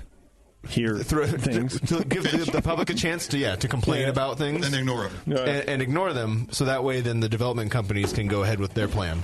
And so that phase is coming to a close right now. Nice. So it could happen relatively soon. Huh. Yeah. I sold my house too soon. Exactly. Your house is about to go up by $100,000. Yeah, maybe. Anyway, the city's economic development team is ready to help you find a successful location to meet your business needs. Give Brian Nunnally a call at 925-671-3018 because apparently he's ready to help you. All right, Nate, are you still there? Did we bore you off the phone? Yes. We did. Nate. Or he's talking to the city of Concord for their expansion. He's like, bros, you got to get me out of here. I can't do this right now. No, probably. Nate, are you there? There he is. Hey, Nate. Yes. I got you. Yeah, I'm back. Okay, perfect. No worries, man. No worries. We are pouring your beers right now. Which should we start with? I guess maybe, what did I send? I sent Hamilton Pale, I think the Randy, Spree, and Grackle, I believe. Yes, sir. I'd maybe start with Hamilton Pale. Hamilton Pale. All right, we'll do that. Yeah. And that's one of your year-rounds, right? It is. That's basically our sort of classic American Pale Ale. Nice balance of malt and hops. Use some fruity, citrusy hops in that, and it's just one of my favorite styles to drink. You know, I mean, I think Sierra Nevada Pale Ale inspired all of us. Yeah. At one time or another, basically. So it's our version of that, I guess. It is still a really hard beer to to beat or to match up, right? You know, it's like it's still like my favorite beer. Yeah, it's the pinnacle of pale ales. I mean, it defined the friggin' style. So I get that, but I don't think I've ever encountered a pale ale. I mean, maybe they're out there, and there's a couple times when it's been equal or maybe a little bit better. But for the most part, pale ales are it's Sierra Nevada above all, and I like drinking kind of tributes to Sierra Nevada. To me, it's like listening to cover bands or whatever. Like, these people like this thing so much, they're trying to. I don't know. I dig that. I dig that a lot. Like yes, Beverly, like fan fiction. Beverly has hurt her back, and she's literally in a back brace, or it's a corset. I can't tell. Yeah, that's one of those weight loss systems, right? Compression belt. I call it a girdle. Yeah. You look great, Bev. But we can't make her laugh because it takes a long time for her. So let's talk about like dead pet. Let's talk about your dead birds, and then we'll give Bev time to pour the beers. So my birds are dead. Oh, we got the one. Yeah, we got a pail. Oh, well, let's drink this pail. Yeah, this is to me a real American pale ale that's got the malt balance and the hops to go with it. A lot of pale ales that I'm getting on the West Coast here are more like just 5-10% IPAs. You got the balance of an IPA, just at a lower ABV. Yes, this is more. Yeah, this was not meant to be a session IPA or anything like that. This is meant to be a balanced American pale, which is what I love to drink. Are you aware of that trend too, Nate? I mean, you have to be like cutting your teeth kind of up, and not cutting your teeth in Portland, but being up in Portland before coming back down home. Oh yeah, just hop the hell out of everything. Yeah, yes, exactly. Dry it out and push a bunch of hops into it, and then say it's like a 6% pale ale. Right. Yeah. That's not my style. I like those beers every now and then, but that's not my style, I would say. Man, this beer is. I would drink the hell out of this beer. Yeah. What is the malt bill on this beer? It's 2-row and a little bit of C15. Okay. That's it. Yeah. Yeah, that's it. I like to keep it simple. What hops do you have in here? I've got some Cascade, some Centennial, and then it's dry hopped with Citra and Mosaic. Yeah, a little classic, a little new age. Nice. Pretty restrained dry hopping though. It's not nowhere near IPA style dry hopping. That's delicious. Excellent. Mm-hmm. Awesome. That's really, really good. It's light. It's lighter than like a Sierra Nevada pale ale. But that's kind of what I like about it. Like sometimes I just went through a 12er with my buddies in town from Texas, which is weird. But like Texarkana, so they're Hicks, and that beer is very heavy. It's very like the mouthfeel, the body's super heavy in Sierra Nevada Pale Ale. But this has a lot of the things I like about it. That caramel malt, kind of a heavy hopped, but it's not just hanging out. Yeah, I like making beers that have hop flavor but without just a shit ton of hop bitterness. Honestly, so this is I feel like the hops come through, but it's about 25 IBUs. And what's the finishing gravity on it? Finishing gravity is about 10-10 to 10-12, depending on the batch. Yeah, sure. Yeah, that's a good beer, dude. Jeez, it definitely has a very proportional balance to the malt character and the hops. Kind of how we were saying, Sierra Nevada Pale is a bit more intense and heavier. You reduced everything proportionally, which is really nice, versus just leaving one of them high. Yeah. Right. Yeah, man. That's what we're going for. I love the malt flavor. I love the mouthfeel on this, dude. It's really good. This is really good. Awesome, thanks. It would almost make a Texas summer bearable. Let's find out. Well, yeah. No, I'm good. No, it's a reality show. You, me, and Tasty. Oh, sweat it out in Texas. A house in Texas for the summer. It'll be like Big Brother, but sweatier. Oh, sweaty brother. Smellier. Yeah, that's a good... There are a lot of really just great pale ales and particularly lagers coming out of Texas these days, and I think the climate is probably a big part of the reason for that, honestly. But Central Texas especially really does do lagers well. Well, and you guys like drinking beers, man, and that's kind of my thing. Maybe that's why I really dug Austin in general. because that's kind of my beer drinking philosophy. Like, I don't want to get super wasted. I want to drink a lot. I want to crush some beers, bro. I want to pop some tall cans and let's go and hang out and just relax and chill. But what I don't want to do is drink 7% beers for 12 hours and then die. I don't want to do that either because I have no self-control. Right. And then wake up hating yourself the next morning. Yes, pretty much like today. But yeah, that's I don't say slammable because that's weird, but that's a slammable. That's a good easy drinker. That's an easy drinker, dude. Anyway, I'm gonna stop going on about the pale ale because great job. We all loved it. 2 hours on pale ale. Let's go. All right, what should we have next, man? The Berliner. So we want to go hoppy or sour? I guess go Berliner. I don't know. Maybe. Well, you know what? Maybe we stick with hoppy. Maybe go to the Session IPA and talk about some ales for LS, and then go back down on the Berliner before hitting that Imperial. What do you think? Yep. Okay. That sure. Yeah. Throw caution to the wind a little bit. So I imagine that's the third one here. Yeah, I mean, I'm sure we'll be able to tell the difference between the Session IPA and the Berliner. I don't know. This is a good test, Nate. They smell the same. So you don't bottle. So you guys hand bottled this for us and print up these labels. Yeah, I filled these up with a. It's not the beer gun. It's whatever the new one is. The Last Straw, I think it's called. That sounds like a. That sounds like it up with a sniper rifle in Destiny. It sounds like a video game. Yeah, man. It's the last straw. This Session IPA tastes very sour. I'm just kidding. You have an experience, Dad? I had the wrong glass. So this is one of the ales for ALS beers. You want to talk about that a little bit? Because this is your first time doing it, right? This is our first time doing it. The brewery I was at in Portland and Vancouver, actually, Mount Tabor, we did it while I was up there. That's how I found out about the program in the first place. This is our first time doing it.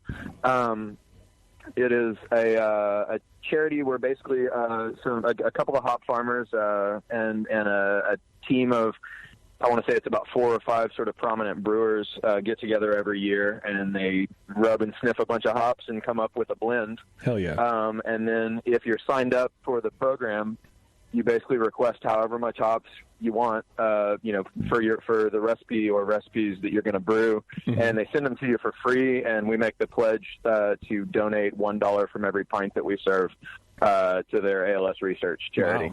Wow. So it's a really good cause. It's really cool because we get a bunch of free hops that we get to play with, but it's all for a really good cause too. And the hop blends they come up with are really, really exciting.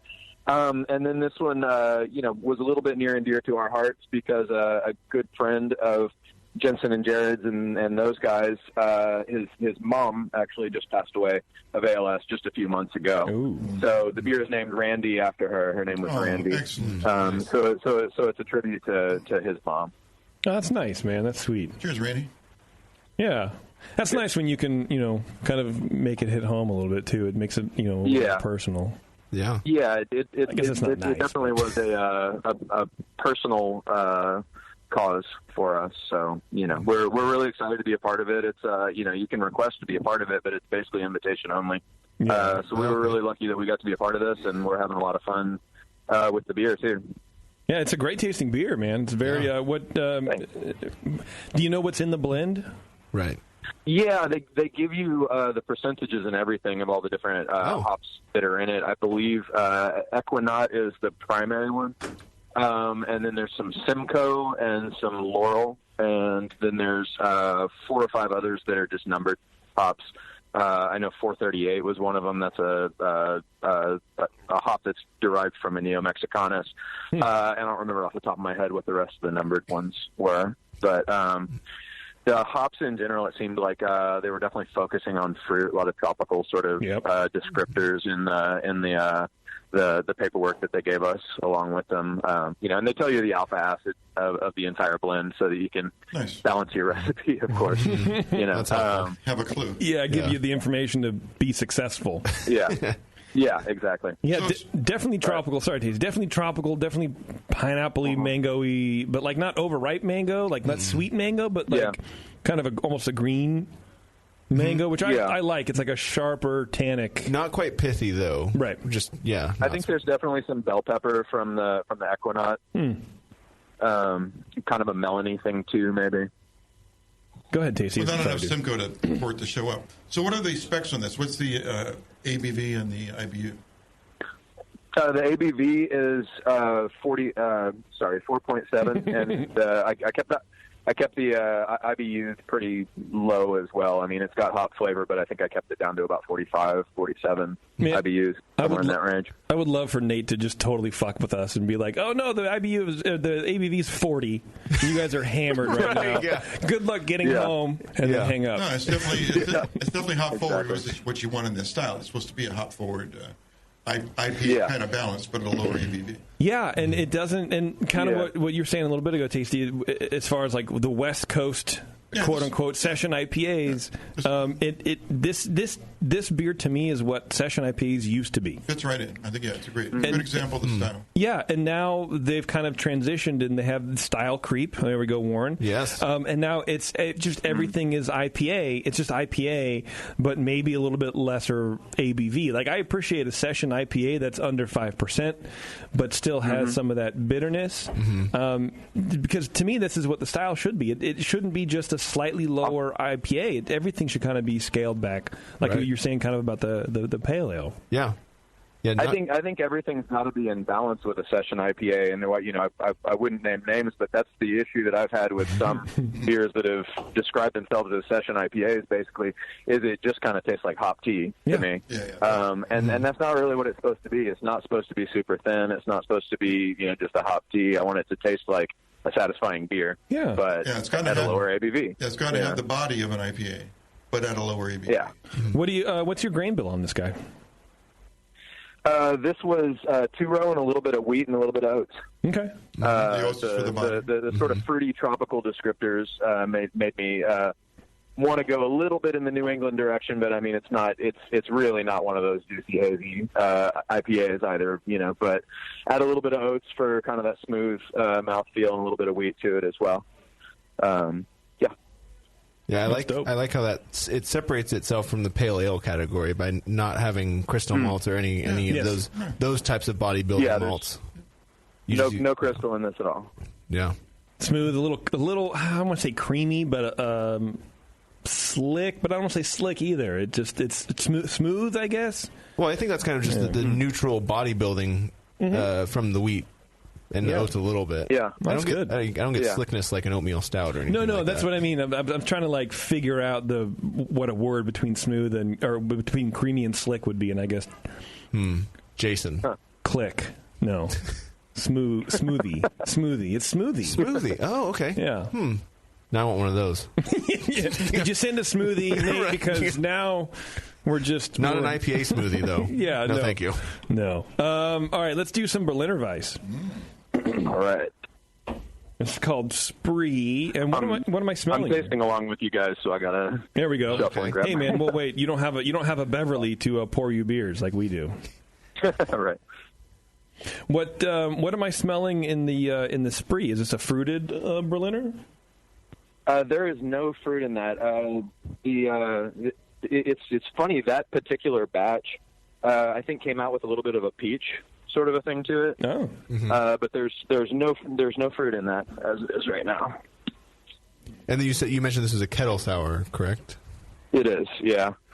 Do you guys pitch your own blend of bugs, or do you just use what's on the malt?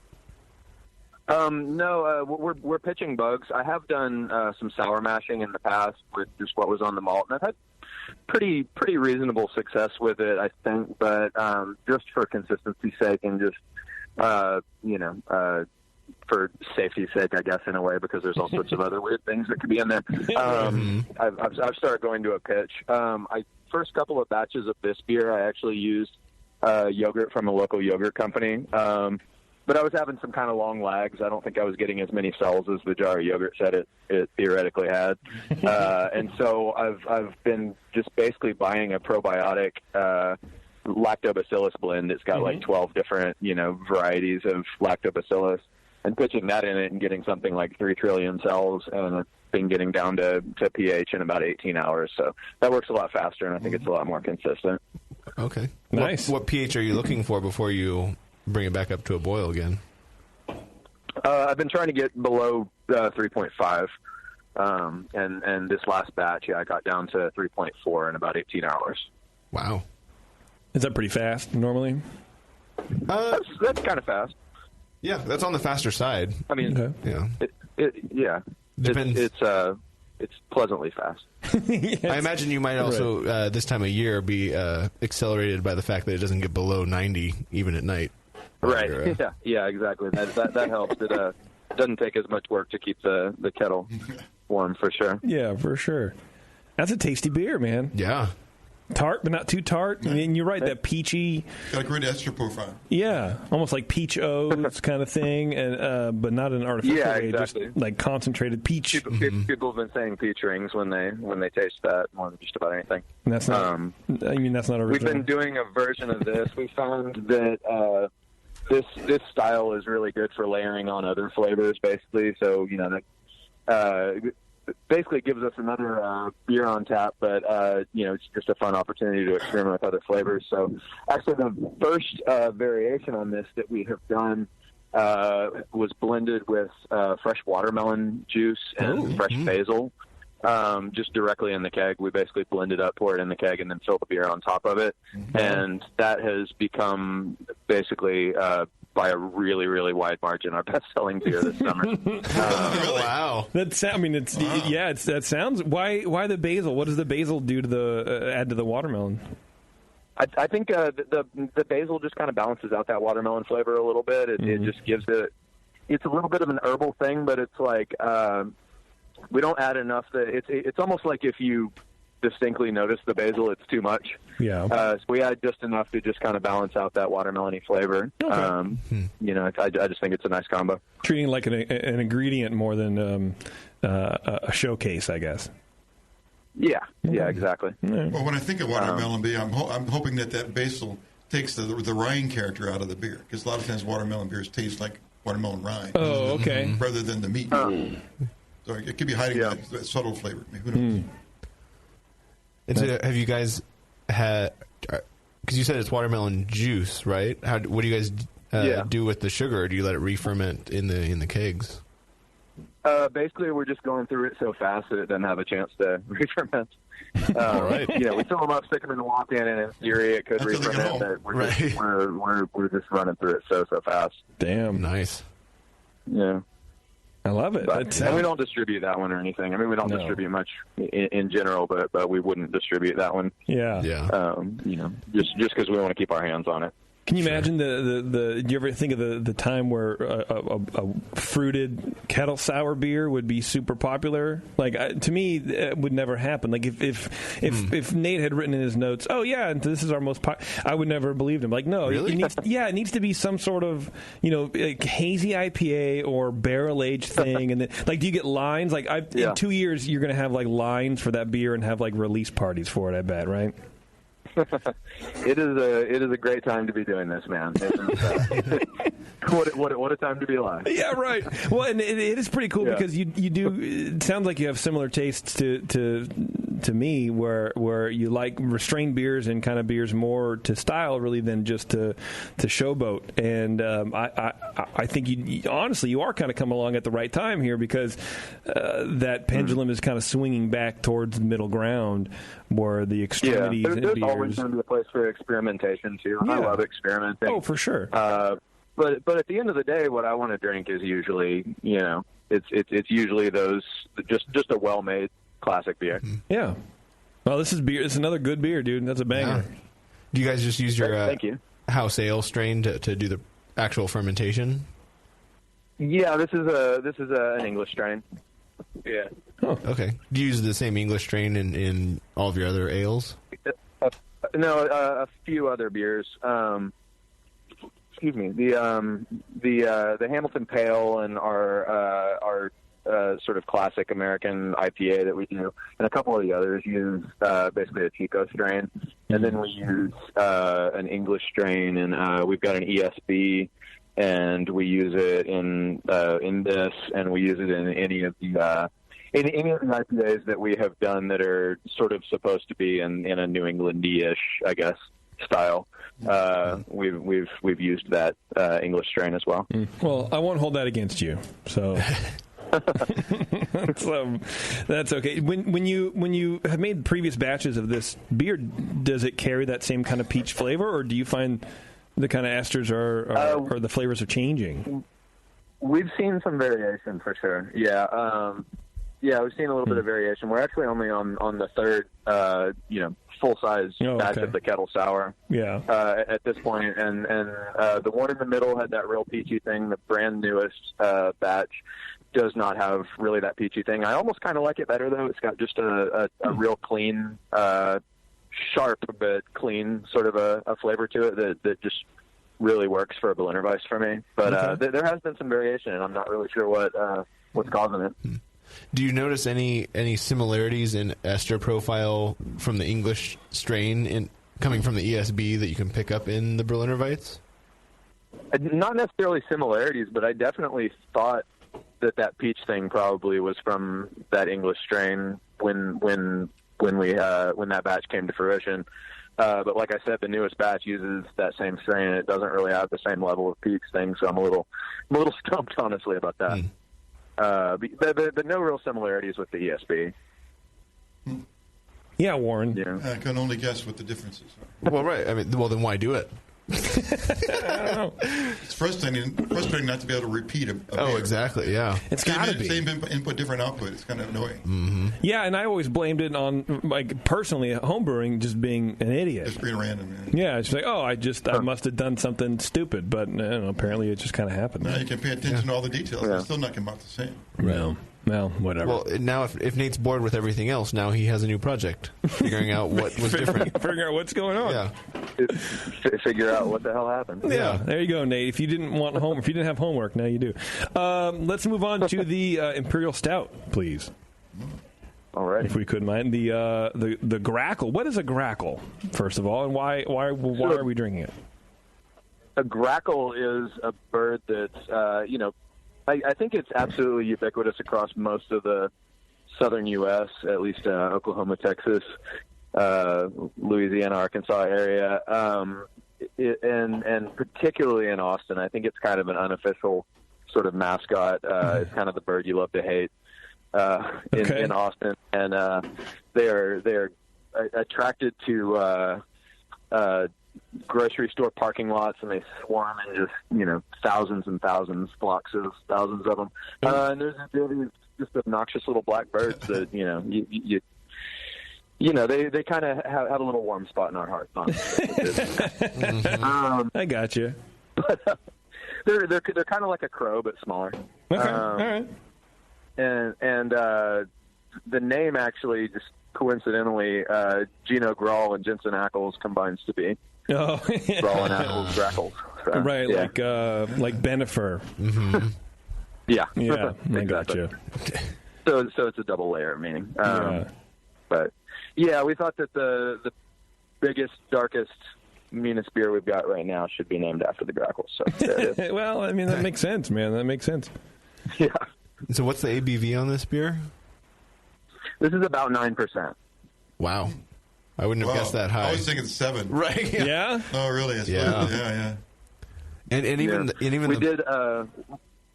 Sorry. I was going to say, and even the body, it's definitely in within style, but to me, it's on the lighter side, especially given 9%, which to me would also help, given where you guys are selling it. I can see why people wouldn't want necessarily a big winter warmer. This actually finished in the I want to say 1022 range, so it's that's pretty fairly thick gravity on paper. Yeah. Mm-hmm. That's chocolatey, man. I think we all know on paper doesn't translate to real life all the time. No, it doesn't have any residual malty character at all. It's nice and dry. Mm-hmm. Would you mind just giving us some of the grains that are in here? Because this has a very nice chocolatey, like chocolate malt, pale chocolate kind of thing. Okay. It's there's delicious. definitely some crystal in this, and there's some chocolate malt in this. I believe this one has Crystal 60 in it, so a little more of that raisiny flavor. It's got Baird's chocolate malt, and it's got some Black Prince malt in there as well, which is basically the Brice version of like a Carafa or something like that. The dehusked roasted malt. So it leaves behind it eliminates a little bit of that astringency, I guess. Yeah. That you can get from the roasted grains. I believe that's it. What's the lullaby on that Bear's chocolate? How chocolatey is that? What's the lullaby on it? Yeah. I think it's in the 300, 350 range. Okay. I absolutely love Baird's roasted malts. I think that they're kind of critical to, it's weird to say just, one particular variety or one particular supplier is critical, but I just love the flavor I get from Baird's roasted malt at 512. I think that's a huge part of the character of Pecan Porter, is the Baird's black and the Baird's chocolate that's in it. I've never found other chocolate malts that or roasted malts that taste exactly like Baird's do. No, it's super flavorful, but not overwhelming. If that makes a lot of sense. Yeah. Not. I mean, there's a little bit of a acidity, but you need that, and it's super subdued, and that chocolate just kind of comes through. That's a good beer, but and like you were saying, we're kind of a lighter mouthfeel than I would expect. But I appreciate that about the beer. Yeah, and I think that the kind of roasted acrid flavors that you get from roasted grains, just you balanced it perfectly with the residual 1022 to where it finishes balanced. It's not lingering sweet. It's not lingering astringent. Yeah, it's just perfectly even. I agree. Yeah, fantastic beer, Nate. I really like that. I like all these, and I'm disappointed that we don't have more, but we have a bunch of these, so that's good too. I'm okay with it. This one honestly has been a pretty big seller too, which is always surprising to me. It's Texas and it gets hot, and like we were talking about before, a lot of the people that come in our door maybe aren't that familiar with craft beer. But this has been one of those beers that a lot of those people have still kind of latched onto. I'm not sure exactly why, but it's happened, and we love that. We think that's pretty cool. It's 9%. It doesn't taste like it. No, it doesn't. Yeah, that's probably why. My cousin was in somewhere around Austin drinking like a coffee porter, and I'm like, "What are you doing, dude? It's super hot outside." But there's maniacs out there like that, I guess. Yeah. Well, and I mentioned 512 Pecan Porter earlier. That was always when I was with 512. That was that beer didn't stop selling during the summer. It never did. It's a big, thick, heavy, flavorful beer that never stopped selling during the summer. So I think there are people that just always want that. Yeah, there's weirdos out there, man. So there's people that only drink hazy beers, and I don't understand that. So many weirdos. It's a whole thing. Well, Nate, look, man, we've kept you long enough. I really appreciate you not only taking the time, but sending the beer so we can have something to talk about. They were delicious. Oh, this is great. I've had a blast. Thank you so much for having me on. Hey, good. And part of you leaving the show is that you can't be on another pod for another 2 years. So we have a 2-year non-compete. So yeah, I don't know if that works for you or not. So well, it doesn't matter if it doesn't. Well, I hope in another couple of years we can check back in with each other. Hell yeah, man! Perfect. That'd be cool. If I ever get out there, I'll definitely hit you up and I'll swing by and drink some of these beers, man. That pale ale is delicious. Yes. Like a pound pint for that. Thank you. Yeah, come see us. All right, Nate. Thanks, man. I appreciate it. Family Business Beer Company. Go to familybusinessbeer.com if you're in Austin, Dripping Springs area. Hit them up, dude. Yeah. It's pretty tasty. Pretty tasty stuff. See if you can see a demon. Damon. All right, Nate. We'll see you, man. Thanks again. Thanks. All right, later. Excuse me as I clear my throat into the microphone. You're excused. You know what's not an excuse, Warren? What? Not shopping at Great Fermentations for your Blickman products.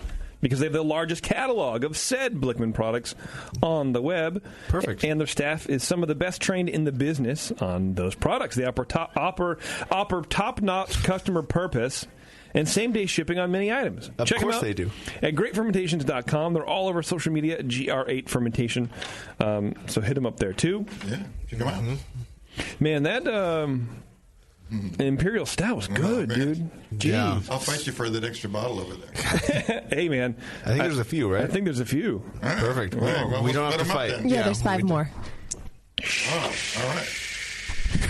There's one more. There's one more. There's one more, Tasty, and because you're you, I'll give it to you. I'll give my bottle to you. I'm just making. No, I'm kidding. There's just literally making drama. 5. There's 5 more. Yeah. I really want the pale ale. Me too. Yeah, I'm negotiating for that. Okay, so there is going to be a fight. Look, I think we should have a massage off. We should all get in a massage We should all massage circle. your shins. Yeah. You guys should all just massage my back. We'll step on it. Well, and Bev, since you are, not many people know this, but you are, aren't you not licensed, but you're educated in massagery. I am certified. You're certified in massagery. Massage therapist. Not misogyny, but massagery. Well, probably misogyny, too, being on this stupid show for so long. Absolutely. But you can, that I'm actually licensed. but you can actually, you can judge our massage off. I could. It's weird that she's never offered us a massage. I'd pay. She's massaged me before. I'd paid her. She came to my house with her table. Very professional. 5 out of 5 stars. Wow. Yeah. Okay. Yeah. And you didn't ask her back? I didn't ask her back because she's expensive. Man, what are you gonna do? Oh, okay. I'm just like, oh. I don't do it that much. Usually only for obviously people. I don't go to people I don't know. But I mean, for the right price. Didn't you also say that I hurt you, though? Like, you hurt the next day. Yeah, you hurt me. You hurt me. Beat you up. Yeah, you did. And it was probably when, you didn't like me as much as you do now, so you're like, I hate this fucking guy. No. I'm going to throw out a muscle. If you can do that, I don't know. I'm going to displace. I feel like it's like an ancient Chinese art where you can, if you massage in the right place and say the right words, you can, like, switch muscles. It's not a spell. I feel like it should be. She got the best of all worlds because you paid her for her to hurt you. So she could take out all of her pent-up anger and frustration. Yeah. No, that's just the type of massage I tend to give. They tend to be rather aggressive. With lots of swearing. Sam doesn't let me. Like, Sam is like, he'll be hurting. I'm like, oh, you want me to rub your shoulder or whatever? And he's like, no, you hurt. You're too rough. I have large hands. I'm quite strong. Yep. It's the size of the hand that determines how strong your grip is. That determines strength. Right, exactly. Yes, I don't absolutely. know. I think it has something to do with it, but whatever. I'm over this conversation. I'm actually quite strong. I'm actually quite strong. I'm very strong. She can hurt you quite deeply. Oh, Lord. You know what else is strong? Grog Tag. My hatred for you. Grog Tag is your one-stop homebrew customization shop. They have it all from reusable beer and wine labels to durable metal signs to high-quality coasters, and everything is customizable. So get creative over on grogtag.com with one of their hundreds of templates, and they'll print it up on high-quality materials and ship it to you. So it's cool because you pay for it and then you actually get it. That's a unique thing to Grog Tag. Right, and yes, exactly. And that's what they really want to focus on. It's not the customization, it's that you actually get what you pay for afterwards. They ship it to you. Not only will we make something for you, but you'll get it. Yeah, you'll get it. And I think that's a beautiful thing in this day and age. Yeah. Check out grogtag.com today and use code BNARMY to save 10% on your next order. Grog Tag. Okay, I think what we should do, even though, Tasty, I failed you, bro, and I didn't do as many live reads as I should have beforehand. Oh, no. Do one more. Right now. Just do it. We're all still alive. Do it. Just like make up one for like a Adidas. They will... Do you like shoes? Actually, Adidas and Puma are related. Like the guy who started Puma, left to start Adidas or something like that. I think I knew that. I think it's Adidas. Adidas, right? Yes. If you watch watch soccer like I do, like a retard. I don't know why I said that. Because retards watch soccer. It's Adidas. Adidas. Like the British pronounce it Adidas, and I love that. I don't know why. Oh, that's a real thing. No, yeah, it's a real thing. It's literally, they call it Adidas. And the first time I heard it, I'm like, what the fuck did I just hear? Right. Yeah. What was that? And I said it again. I was like, Adidas. Oh, Adidas. Oh, okay. Fucking laboratory. So who's right? The laboratory aluminium. All right, I get it. I'm going to go with the English. Radiator. Crikey. No. Crikey. Well... Other British. Hey, you know what, Warren? You sweat and toil over creating exceptional beer. Oh, I do. Craft Brew Creative will assure that your branding reflects that outstanding craft. I feel like I should be playing some central music underneath this. Central? Sensual. Oh, sensual. They take the time to understand your vision through a straightforward and results-driven process. The result? Something tangible that will make you proud of your brewery brand and feel confident in your market. Logo design, branding strategy, websites, labels, and tap handles are just a few services Craft Brew Creative excels in. Anyway, you get 15% off of your first design, which you save up to like $300. Go to craftbrewcreative.com for details and mention the Brewing Network, and you get your discount. And that's pretty cool too, man. Because a lot of you out there trying to launch your own brand of something. You need somewhere to go. You need marketing because a lot of that homebrew mentality shit just doesn't fly out there on the shelves. No, but thanks for helping me finish. That's what I'm here for, Warren. You gave me a massage, air quote. Right. I will give you a massage, air quote. Air quote. Literal. Let me get to my stupid playlist here, and then we're going to take a break. Why are you not working? There we go. That's why you're not working, because I'm stupid. Okay, we're going to take a break. We're going to come back. We're going to do the decode my stupid Twitter game. Yes. Emoji. And then more live reads. More. And then we're going to go home. Yes. It's the session, everyone. Hang on. We'll be, we'll be here for you whenever you want us.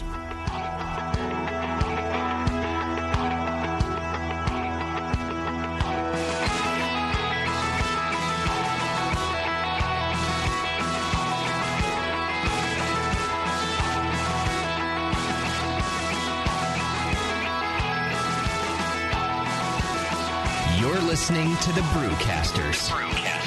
On the Brewing Network.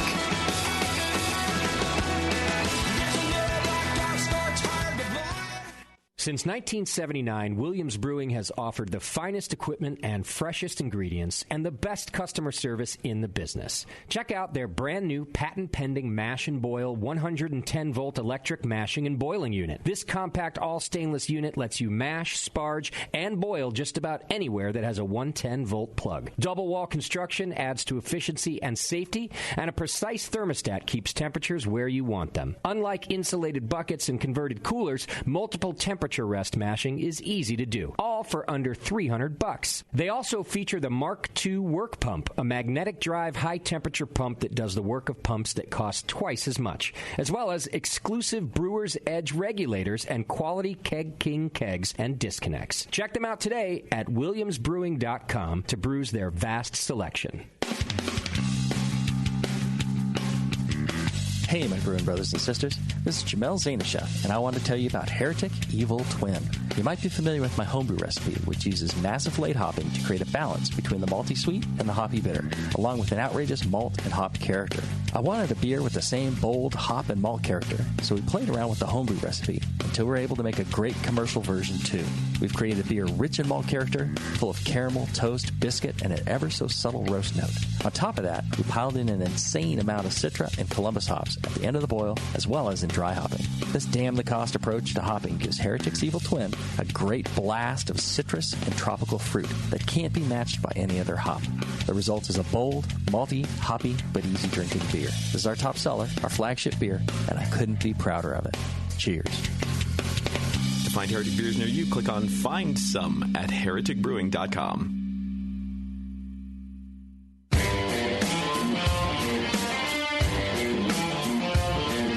Brewcasters are back. It ain't 401 beer. Whatever. All right, thanks for hanging out. Or laying down. Bev is on the ground. She was asking what us fine young gentlemen want for dinner, and then she laid on the ground and now can't get back up. So we might not get dinner. No, she can't. She can't get it. So she's staying there. We're going to call Sam. Oh wow, yeah, she's trying. Yeah, doesn't look great. No, but I bet it feels good. I bet it feels good for her. Is this an exercise? I'm fucking dizzy too. Here. Now she's dizzy. God, you are the Seale too. You all right there, Bev? Fine. All right. We're all getting older here at the Brewing Network. God. I'm going to go get Tasty now. Who's in worse shape, you or Tasty? Man, yeah. Actually, me. Tasty gets around quicker than you do. Right. And there she goes. She might be back. I realized that we didn't open the window, so we don't get to know. Tasty's getting high somewhere. I can't find it. He could be in the bathroom. That's possible, too. That's possible. Yeah. You're doing great, Beth. All right. Well, her get mouth on your is mic and you can spasming. go back in your case so you can talk to us if you want. You know what else is possible? Making great beer using Beersmith. Because you all know Beersmith is the best recipe building and brewing software on the market and offers a 21-day free trial, so you can check it out yourself. Well, now Beersmith just got better with the release of Beersmith 3. What? In addition to all the amazing features already in Beersmith, Beersmith 3 now offers the following, and I will read them. Thank you. Support for mead, wine, and cider recipes. Water profile tool built into the recipe builder, which is cool. Mash pH estimation and adjustment. New support for hop whirlpool editions, including time and temperature for each item. That's something that people have been talking about for a long time. Completely revised databases, including new hops, malts, fruits, juices, honey, and style guide for mead, wine, and cider. A secure connection to their online recipe database containing over 700,000 recipes. Wait, so I can't hack everybody's account and get all their recipes? It's secure. Dang so you might have to be a good hacker, dude. Ugh. Boil adjustments for high altitude brewing and a streamlined interface that hides unneeded data when brewing. Go to beersmith.com today and get your 21-day free trial of Beersmith 3, folks. All right. Twitter game. So here's the emojis that I typed out, okay? Yeah, I'm curious. 'Cause I doubt it resembled the game I had. No, definitely not. Yeah. It was, it's nice. You can hover over it and it'll give you the actual name of the emoji. Oh, really? Yeah. Okay. So I would have said cowboy man, but it's actually face with a cowboy hat. Okay, that makes more sense. Face with stuck out tongue and tightly closed eyes. So that's two, the Is that squinty like tongue out guy. lesser than, greater than kind of eyes? Yeah. Yes. Smiling face with sunglasses. Okay, so far we have cowboy hat, tongue out, and twice. Then, then two of those. Two of those. Okay. In a row. And then smiling face with happy sunglasses. Yes, sir. Okay. Then we have Japanese goblin. Like a Japanese goblin mask. Mean? It's just like a red Japanese goblin mask, right? Yeah. Then we have extraterrestrial alien. Now, I don't know why they couldn't just put alien. It's like it's actually like gray. No, they're like the gray, like a gray with the alien eyes. Kind of the teardrop head. Yep. Then we have smiling cat face with heart-shaped eyes. Oh, okay. I feel like I'm ordering sushi for some reason. Weary cat face. Weary cat face. Yeah, like I think like the paws are up to the face and like whatever. Then we have a dragon. And finally a volcano. Huh. So we have cowboy, two laughing people, eyeglasses, Japanese goblin, alien, two cat, and dragon, and a volcano. Okay, is the dragon just a picture of a dragon, or it's literally like a little dragon? Oh, okay. Have you never seen an emoji? Okay, so an emoji is an electronic emotion. Let's go back a bit. Yeah, in drawing form. So there are emotions in electronics? Yes, so there's hope for you. We'll see. The robot man. Yeah. Okay, so here we go. So that was the game, to decode these things. It was, what does this mean? It's just, I don't know. I left it ambiguous because just decode it. It was literally that. Hashtag another dumb BN game? Yeah, pretty much. That's it? Okay. Brian says, Cowboys really hate sunglasses. They're evil, created by aliens who love cats, but the cats were shocked to see dragons coming from the volcano. Okay. I mean, that's a good story. So sticking your tongue out and squinting is really love. That's the face of loving. Sure. Yeah, when you go home, give that to Candy and see what she says. Ryan Turner says, the story of how Beardy lost his 2020 vision involving cowboys drinking sour beer, alien probes, and JP's cats slaying a dragon. That's about how it happened. It's pretty good. Nice wrapper on that one. I like it. Yeah, I like it too. It's not too bad. Pete DeDink says, Westerners lick cool red alien kitties until their dragon explodes.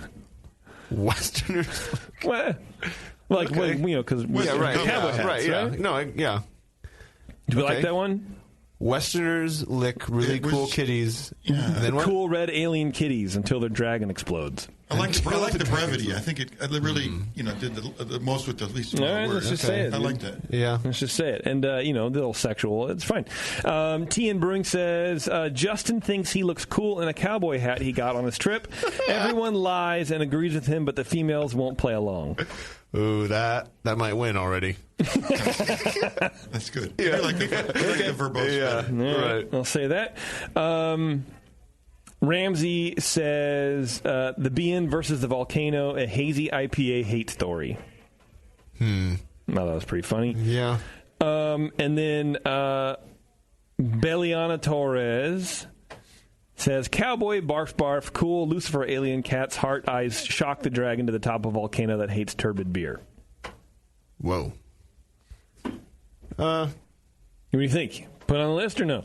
The applause meter is not registering it. Yeah, Okay. right. Right, It kind of right. split the way the game's supposed to be played, I think. Nice. Okay, well then we have Brian. Let's recap. Cowboys really hate sunglasses. They're evil, created by aliens who love cats, but the cats were shocked to see dragons coming from the volcano.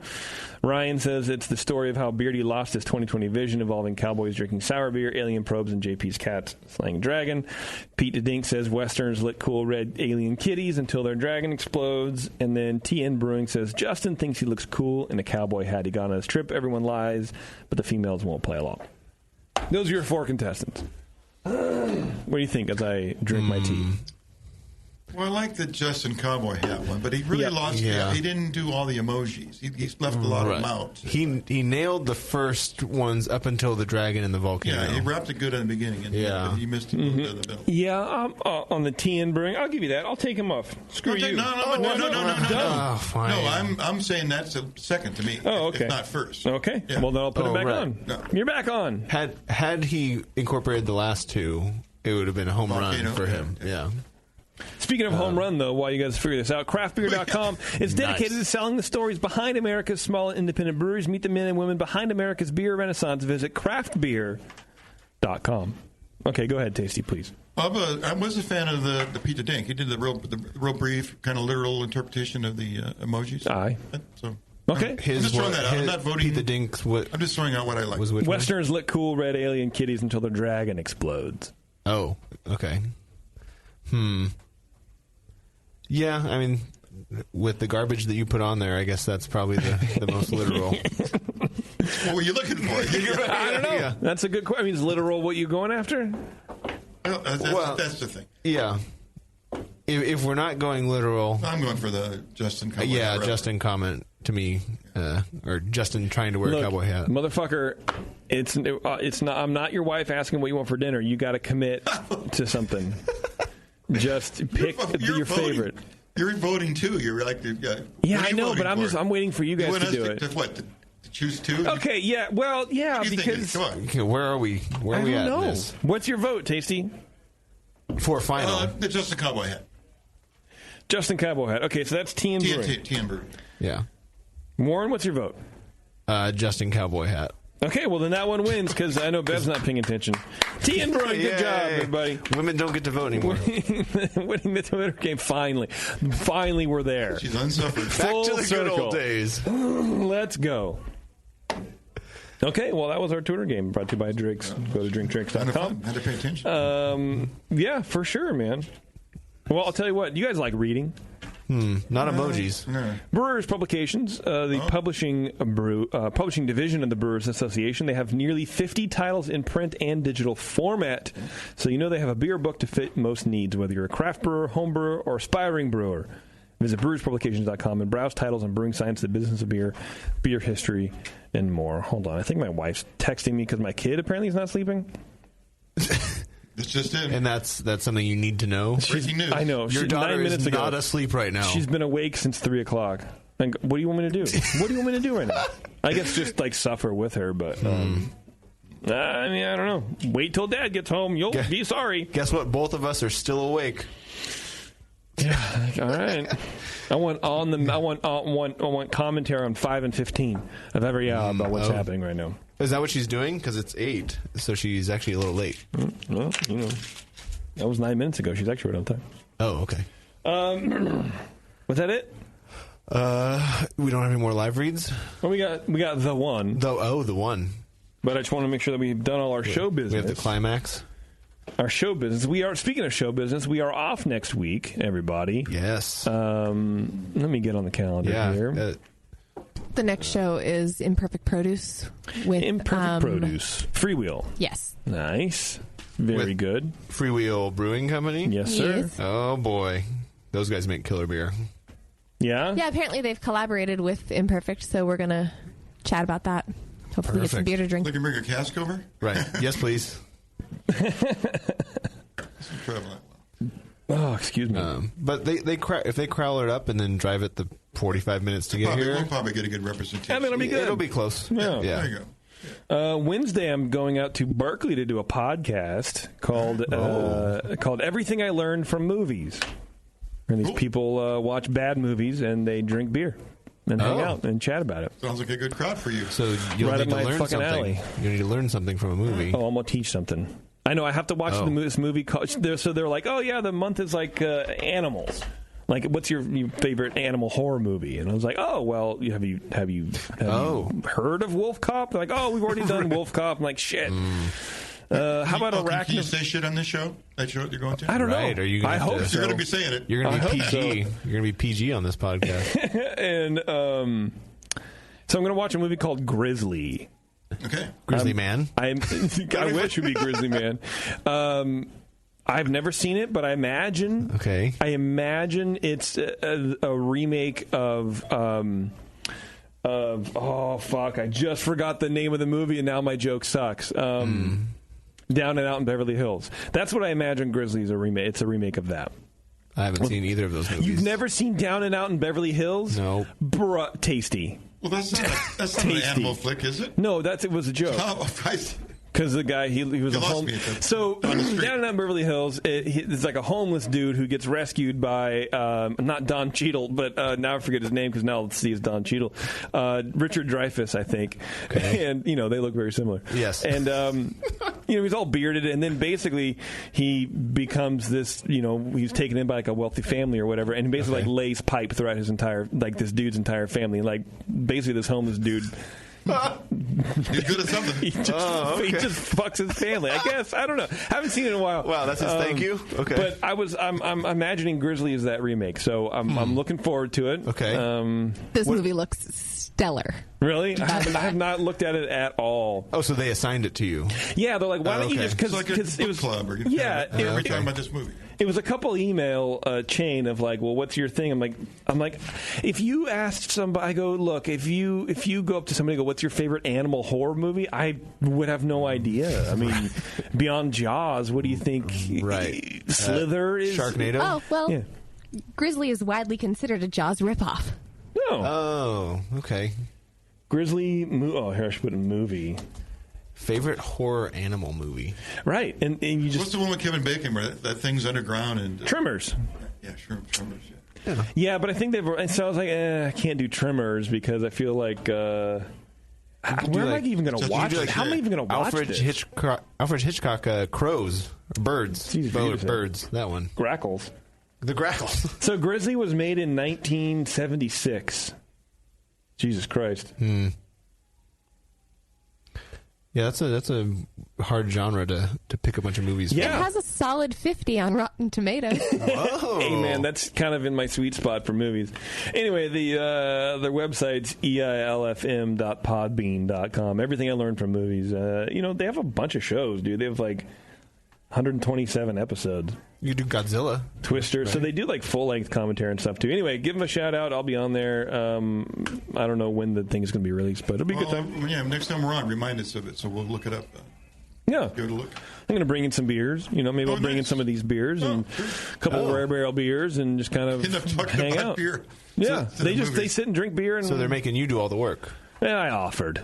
Oh, okay. I was that guy because I'm like, look, I have access to, And then I look in my fridge. I'm like, I don't got shit. I gotta go to Safeway. I got fucking Sierra Nevada. I got one Sierra Nevada and like half a Bourbon Barrel. I'm like, all right. Oh, yeah. You're going to show them. Speaking of showing them, Adam and Eve is determined to help you spice things up in the bedroom. Go to adamandeve.com and get 50% off almost any item when you enter offer code BNARMY at checkout, and you'll also get Adam and Eve's Big O Kit. Which includes their exclusive Climax gel and a mini vibrator. I wonder how many people have done that, like listened to the show, because there's a ton of them, right? But we're like, the funniest thing to me about going to Adam and Eve Warehouse is like being around 50,000 dildos that are eventually, hopefully, going to like cause an orgasm for somebody. Hopefully, they'll find a good home for all those dildos. Right, under a mattress or whatever, and be cleaned regularly.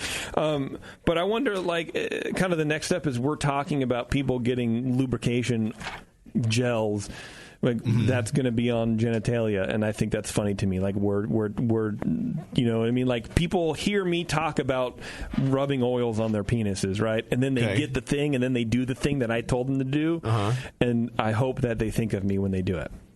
They probably do.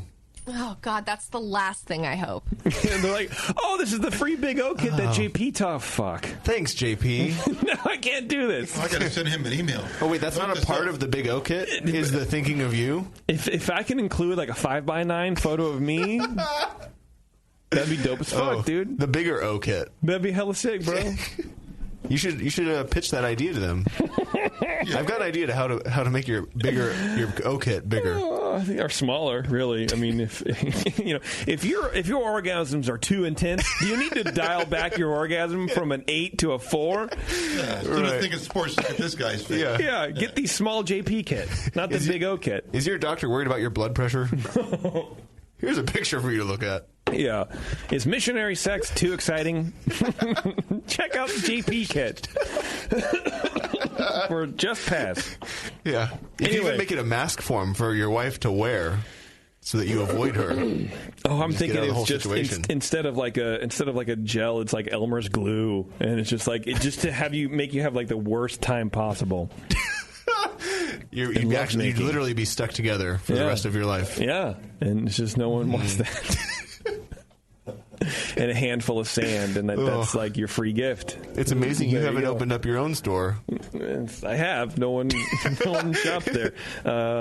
Anyway, go to adamandeve.com and get the. I was all just kidding. Get the Big O Kit because everyone likes that. So. BN Army. That's BNARMY at adamandeve.com. That sounded like a threat, Tasty. You know, the thing people are into. I thought I was in like some sort of like reality TV show. Like watching you guys. Like I'm not going to say a word because I have nothing to say. Yeah, but it was bizarre. That was trippy. But that sounded like a threat. You're like, I hope so. Because whether they like it or not, that shit's going to happen. They can't unhear it. No, you can't. Good times. If you also want good times, go to adamandeve.com. Get the small JP kit. All right, everybody. Thanks a lot for listening to this show. Thank you to Nate Seale from Family Business Beer Company in Dripping Springs, Texas, for being on the show. Good beers, good dude, and it sounds like a cool time down there, man. I got to get down there. Check it out. All right, everybody, we're going to be off next week, but like we already said, we're going to be on the following week with Imperfect Produce and Freewheel Brewing Company out of Fremont. Redwood City. Redwood City. Same thing, right? No. Opposite sides of the bay. All right, everybody. Thanks a lot for tuning in, and we will see you, I don't know, whenever. Soon?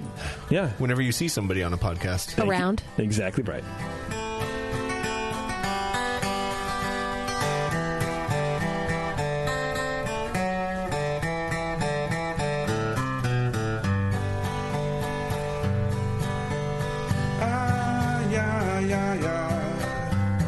JP's an asshole, Justin's a nice guy.